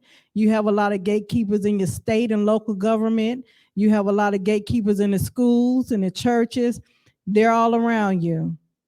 Anytime you rise to the level of a doctorate degree, see the problem with us, like Professor Abdullah say, the reason why we stay under fear is because we put people up as statues, trophies, and they forerunner, they did this, and then we praise them. We look at it, see, but when I look at their whole life, their writings and stuff, I can never catch them saying treaties, saying this our land, saying who we are, saying we these ancient people, saying that this what this ancient land is. And I don't want to say no doctor's name because there's a lot of them they call scholars, but I have not ever seen them ever talk about government, that this and that. So they just talk alone for the money. Right, they got to continue to line their pocket up. It becomes their way of life. They write these wonderful cultural, archaeological books, anthropology books. They write these wonderful bodies of literature that help unlock. You can kind of just say it doesn't unlock anything. It kind of like, you know how you have the window panes and you can like just break a hole out of it and just kind of see through a little bit better if it was all dusty. Let's just say we're just breaking a little hole out of the window pane so we can just see a little bit farther. So they write these cultural anthropology books, but if you dissect the language of that, you would immediately stop in your tracks. Now, don't throw the baby out with the bathwater, because sometimes you can take the misplacement of the word, place the proper word in its place, and then it'll have a better reading. That's the only way sometimes I can read some of the books, because the language is totally screwed. Yes. The language is totally screwed. Let me say this point. Moors and Masonry. I didn't use there's no African American, Negro, colored, black scholars that I've referenced in Moors and Masonry. I'm saying, all right, we've been studying treaties and conventions and acts and covenants. I mean, where are what African, Negro, black, colored scholar that we use to reference for our literature? Like, I'm saying, so like we don't even use, like, who do we point to that we even use? You know, now J. Rogers, all right, I'll use like J. Rogers is one of the few. J. Rogers, Joy Rogers, Nature. You have Eric Snowden. Snowden. Yeah. You got Snowden, J. Rogers. Just a few others. Iron Man Sir. Well, Iron Man Sir is not classified as black. Those are two that I can. What about Pimentel? What about Pimentel? What is his name? No, he's more, not conscious more. He's Jose Pimentel Bay is a conscious more. So he's not yet. Just those two. Oh, you said that of that category of the Yes. classification category. Okay, Yes. okay, gotcha. Yes. So let me say this, Shem. There's nothing wrong with us because we are pointing to our ancestors as statues of. So the problem is that our people are not; those people are not lighthouses. All right. I mean, Shem, Tamara, Mm-hmm. aren't we want the people to look to the Academy of Providence? We want people to look to the Academy of Providence as a Mhm. lighthouse. I mean, let's be real. Absolutely. All right. So It's a pointer. right. It's a pointer. So It's not the answer to the question, because the Academy of Providence mission. Let's just read that, Abdullah. Let's just Yes. read that. Let's read the Academy of Providence mission. And the reason why I'm saying that, because I know there's a lot of parroting that goes on in studies. And then people do not have the depth of understanding of how things are derived. And I don't have my glasses on, but I'm gonna make it through. How things are derived and come to. So I'm gonna go to the About Us page. Go to academyofprovidence.org. I'm gonna go to the About Us page, and it say our mission. Now, in writing this mission, there's two things that Professor Sore and I sat down and discussed, and we looked at the 1908 General Board of Education mission. Now, were we looking to copy it or emulate it? No. We were looking to look at these words and see the well settled play on words and sorcery that's derived within that mission of the Board of Education. And if someone just go and Google the 1908 General Education Board mission, it'll become quite shockingly when you really digest it, or try to go through and evaluate it. Now, what we did, we countered that sorcery in our mission and value in our vision. And it say our vision is to restore the nature of education. Education means to lead out. Now, I know a lot of people have heard education is animal training. We're not animals. We are spiritual living It beings. doesn't mean that. It does not mean that. That doesn't mean that. Education means to lead out. And so to restore the nature of education. And so it's your innate gift within you, what's in you, to bring that out, that gift within, to restore the nature of education into society that will draw out a person's innate talents and abilities by imparting the knowledge of languages. Epistemology is how we know knowledge, scientific reasoning, jurisprudence, which is positive law, history, literature, rhetoric, etc. The channels through which those abilities will flourish and serve. Whom they will serve? They will serve the nation. They will serve the restored Moorish nation, because mother is asleep and mother is waiting just to be tapped on the shoulder. It doesn't take a shaking or a beating to wake mother up, so we can be restored to matriarchal principles of restoring the nation back to its peace and glory. Now, our mission at Academy of Providence, in manifesting, the mission of Academy of Providence is to promote the restoration of critical thinking. So our mission, as we say, critical thinkers, we do not give the answers. We just we point to the proper direction for one to analyze for their own critical thinking, to bring out that what's in them, to have a full understanding. They can stand on it. They can well stand on it and not be shaken or moved. Now, the critical thinking, which is molded into the epistemological tradition of conventional education. Now, through the illumination of the past to anticipate the future, generations will yield onto their intellectual, critical, philosophical, and intuitive mind. So if you look at the 1908 General Board of Education, the General Board of Education, their main mission was to train.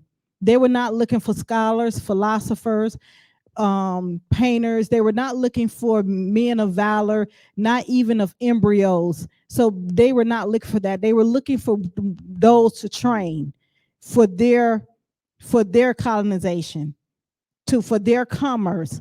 So we have obtained these wonderful degrees. I know I have 1, 2, 3. I have 3 of them. How many you got, Abdullah? Abdullah has 2. I have associate's, bachelor's, master's. Abdullah's got a bachelor's, master's. Shem has a master's of life. Trust me, that is more powerful. That is more powerful than the years that we spent in the thousands of fiat commercial paper exchange.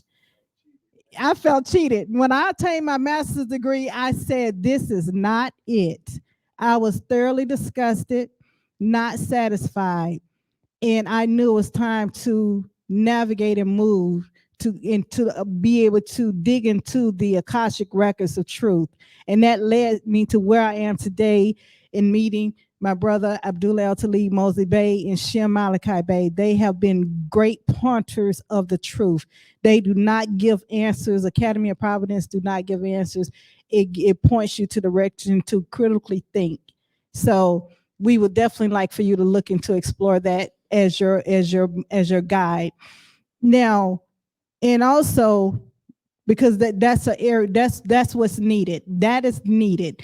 Now, as we're looking at these words, we're going to get back to seeded and relinquish. As we're looking at these words, we're going to go to the 1783, where it talks about the word relinquish in Article 1 of the definitive peace treaty between Great Britain and the United States of 1783, also known as the Treaty of Paris.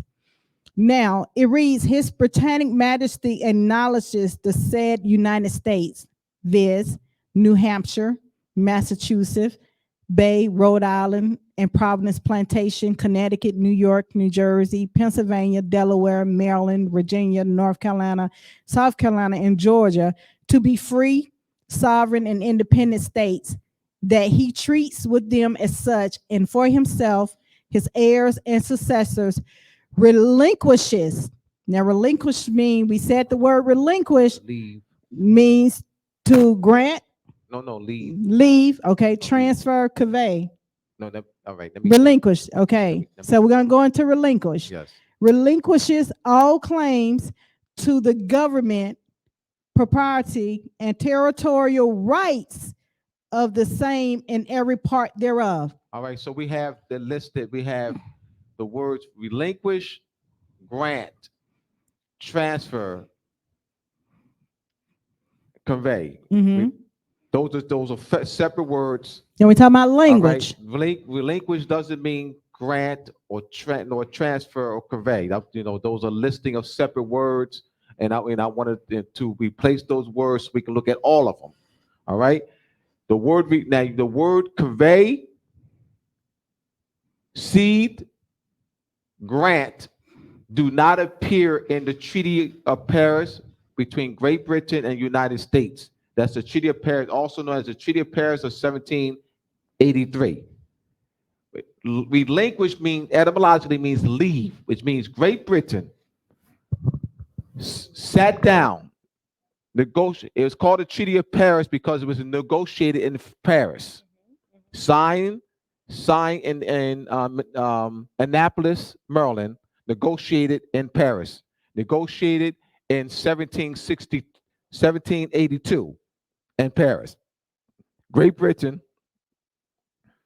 So you have the Crown, who appointed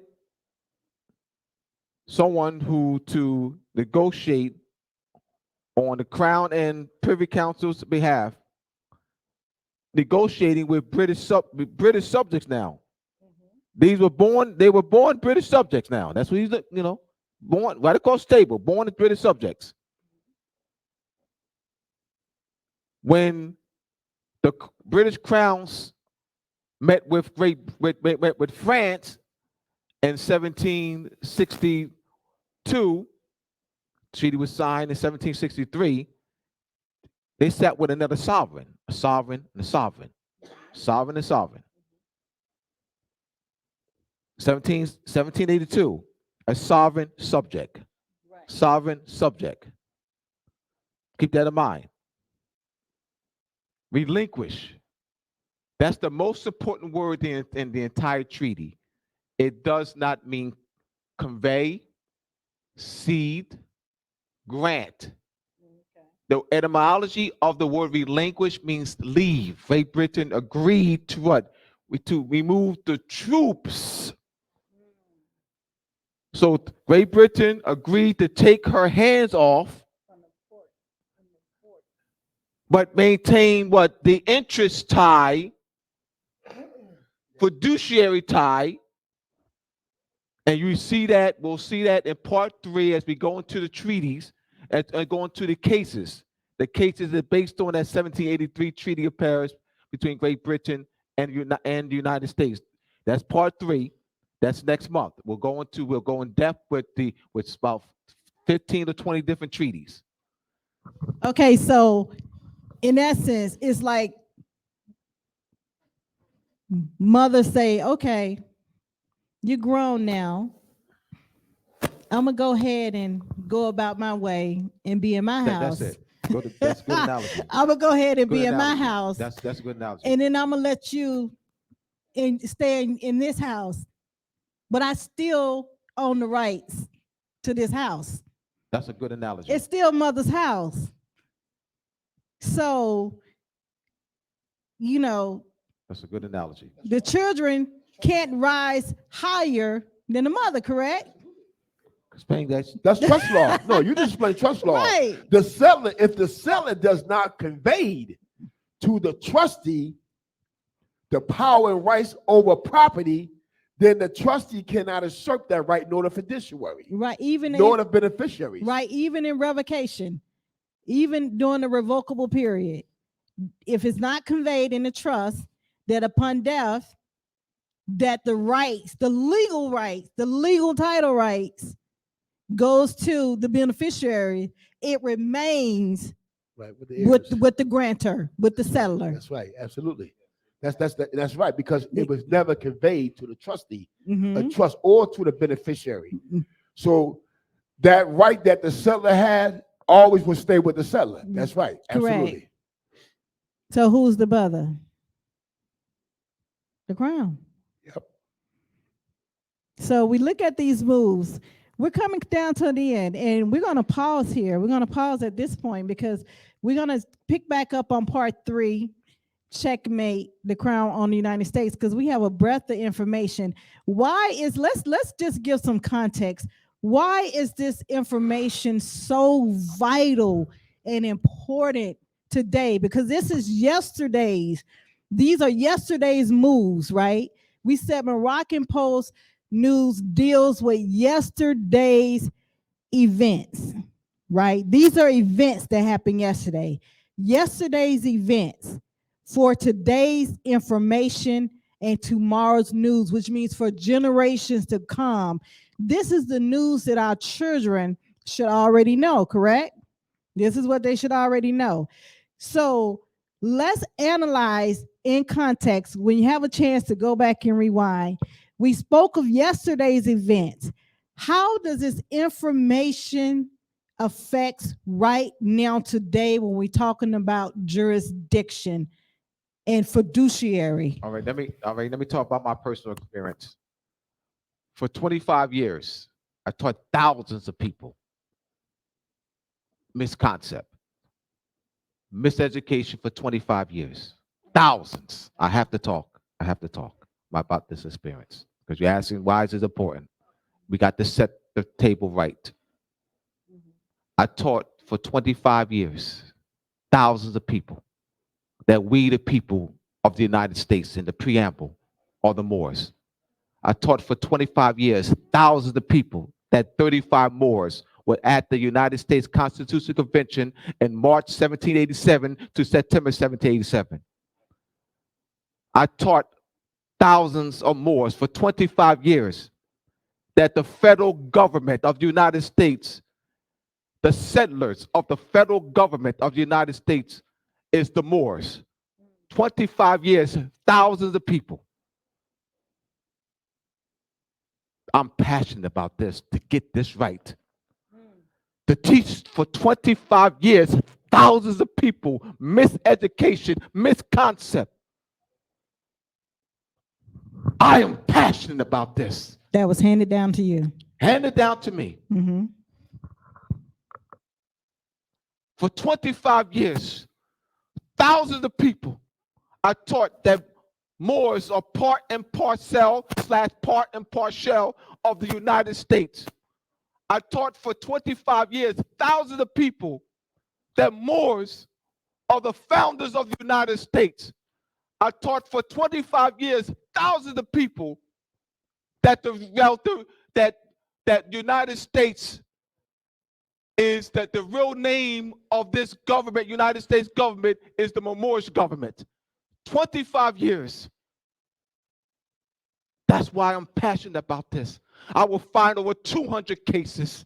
I will find over 200 references, 400 references I have to. Day and night, Terrence can admit, day and night, I call Terrence 4, 6 o'clock in the morning. I am passionate about this. 25 years. If anyone has taught a misconcept, a miseducation for 25 years to thousands of people, you will be just as passionate as I am. All right, Shem. What say you?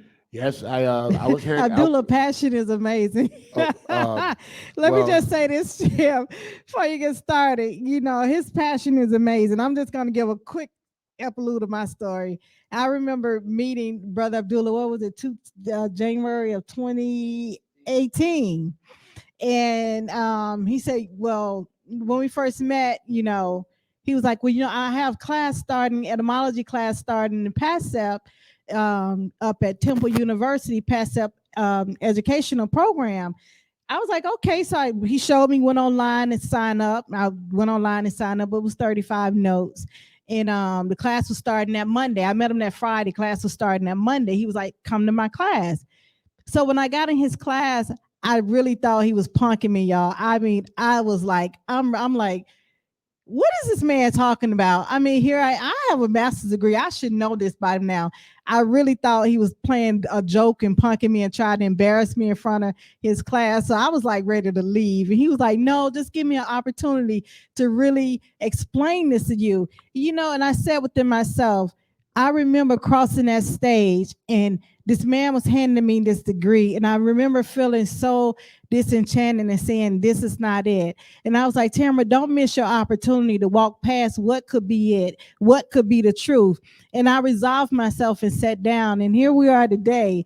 So I know a lot of times it's hard to digest it when you first hear it. And sometimes you have what people may see, well, God, you know, his passion and just make him sound crazy or look crazy. But that's what the truth is. It looks crazy. It looks strange, right? It looks in the beginning. And then when you really see the well-settled plays and the pawns moving in the wrong direction, because there's an order to the chessboard, you know, how things should move. And when things are being moved out of place and moved in the wrong way, you should be able to check that. You should be able to check that at the door. And so that's what we're here now. We're showing how the game is being played on the board and how there's moves are being made and they're the wrong moves and things must be placed back in order. So that's what I just wanted to share with you. Sheehan, what would you want to share about your experience with just being able to share, be a light, be a lighthouse? I was awakening about the Moorish movement through Professor Abdullah Bey, I believe in 2005. What I was fascinated about Professor Abdullah Bey was the etymology. Because the first time in my life, I never knew that words could strip you of. Like you say, what you don't know won't hurt you. Abdullah Bey let me know that what you don't know will hurt you. And from there, I've been on an awakening spell. But like Professor Abdullah say, I was going by patterning. You know, people that started, you know, just talking about what happened like 60, 70, 80 years ago. But it was never no proof, no evidence, works. There's never no word. I never explore researching it because I took for face value. See, when you just take for faith don't take something for faith. research it and find out to get confidence and then trust it first. Mm-hmm. And then as time went on, I started being dealt with in different ways that other Moors wasn't dealt with. And the one thing kept me though sound was when Professor Abdullah taught the language. Now, even though I heard David Wayne Miller, but I'm talking about the way Professor Abdullah broke it down into an elementary form. Because I used to buy all his stuff. I used to buy a lot of his stuff. And I used to stay up at nighttime reading and looking at the word of suffix. And believe me, we've been bewinked. We've been taken advantage of. We've been raped. But as time went on, I realized after the research, wait a minute. And I'm not going to say, but the so-called Moors that's supposed to be illuminating and enlightening people was wrong themselves. Mm-hmm. They wasn't right. Right. I experienced that. So then when you start to say, but I can't read that or find that, I look back, I can't find none of that information. None of that history or writings or instruments. Now you're being disliked. So it's experience that's as hard to break down. But when you place in this position that Abdullah, Tamara, and me is placed in, you're going to be disliked more than you loved. That's okay. You're going to be loved by the Moors that's coming out of the coma. You're going to be loved by them. You're going to be disliked by the ones that claim to be enlightened, illuminated. Them the ones that's going to have a hatred for you because they can't do the elementary thing that I can do, Professor Abdul and Tamara can do, is say, we just been following the wrong thing, saying the wrong thing, and misleading other people by our example, and it didn't get us nowhere. There's no salvation to remedy that. Mm-hmm. I rest my case. Well, thank you once again for tuning in to Moroccan Post News, our monthly digital news. Now, tune in. We will be back on March the 11th, 2022, this year. We'll be back on March 11th at 7:30 p.m. Eastern Standard Time. We'll continue our series of part 3 of Checkmate, the Crown on the United States. We'll get more into the 1783 Treaty of Paris and its excerpt into the Northwest Ordinance and its charter creation, how that area transcended and formed through the charter. So we're going to get into that, and then we're going to go into case studies. So you will be able to point you to some case studies in law to understand the territorial boundaries and markers. Territorial, not land, not territorial. I'm sorry, jurisdictional, not territorial. Jurisdictional markers that are layered over the territorial markers. So in order to one can be able to see how to properly navigate through this one of what we have going on in this society. Like I said, Sunday, stay tuned on our Facebook page. We will be posting on our Facebook and YouTube page on Sunday at 3:00 p.m. State of the Nationals will be featured on Crom TV. We are very excited about this joint venture with Crom TV to be able to tap into a vast market of people who are seeking knowledge and understanding. We are very excited about that. We had an event on January the 23rd. It was a unity, the Great Awakening Unity, in which all various Moors, conscious and unconscious, from very different doctrines very different doctrines. You had one from the church, Christians, you had one from the Hebrew Israelite, various doctrines that assembled on a panel, and we all came to have an understanding of what must be done in order to move this needle. There's been a movement, but not a moving. There's a difference. There's been movements going on, but there's the moving of being able to reclaim your sovereignty without molestation or being trying to be forced back into assimilation into a foreign society, that continues to be plagued upon the autochthonous, indigenous, native people within Morocco. So once again, thank you for tuning in to Moroccan Post News. See you March the 11th at 7:30 p.m. Part 3, Checkmate, the Crown owns the United States. Have a good evening.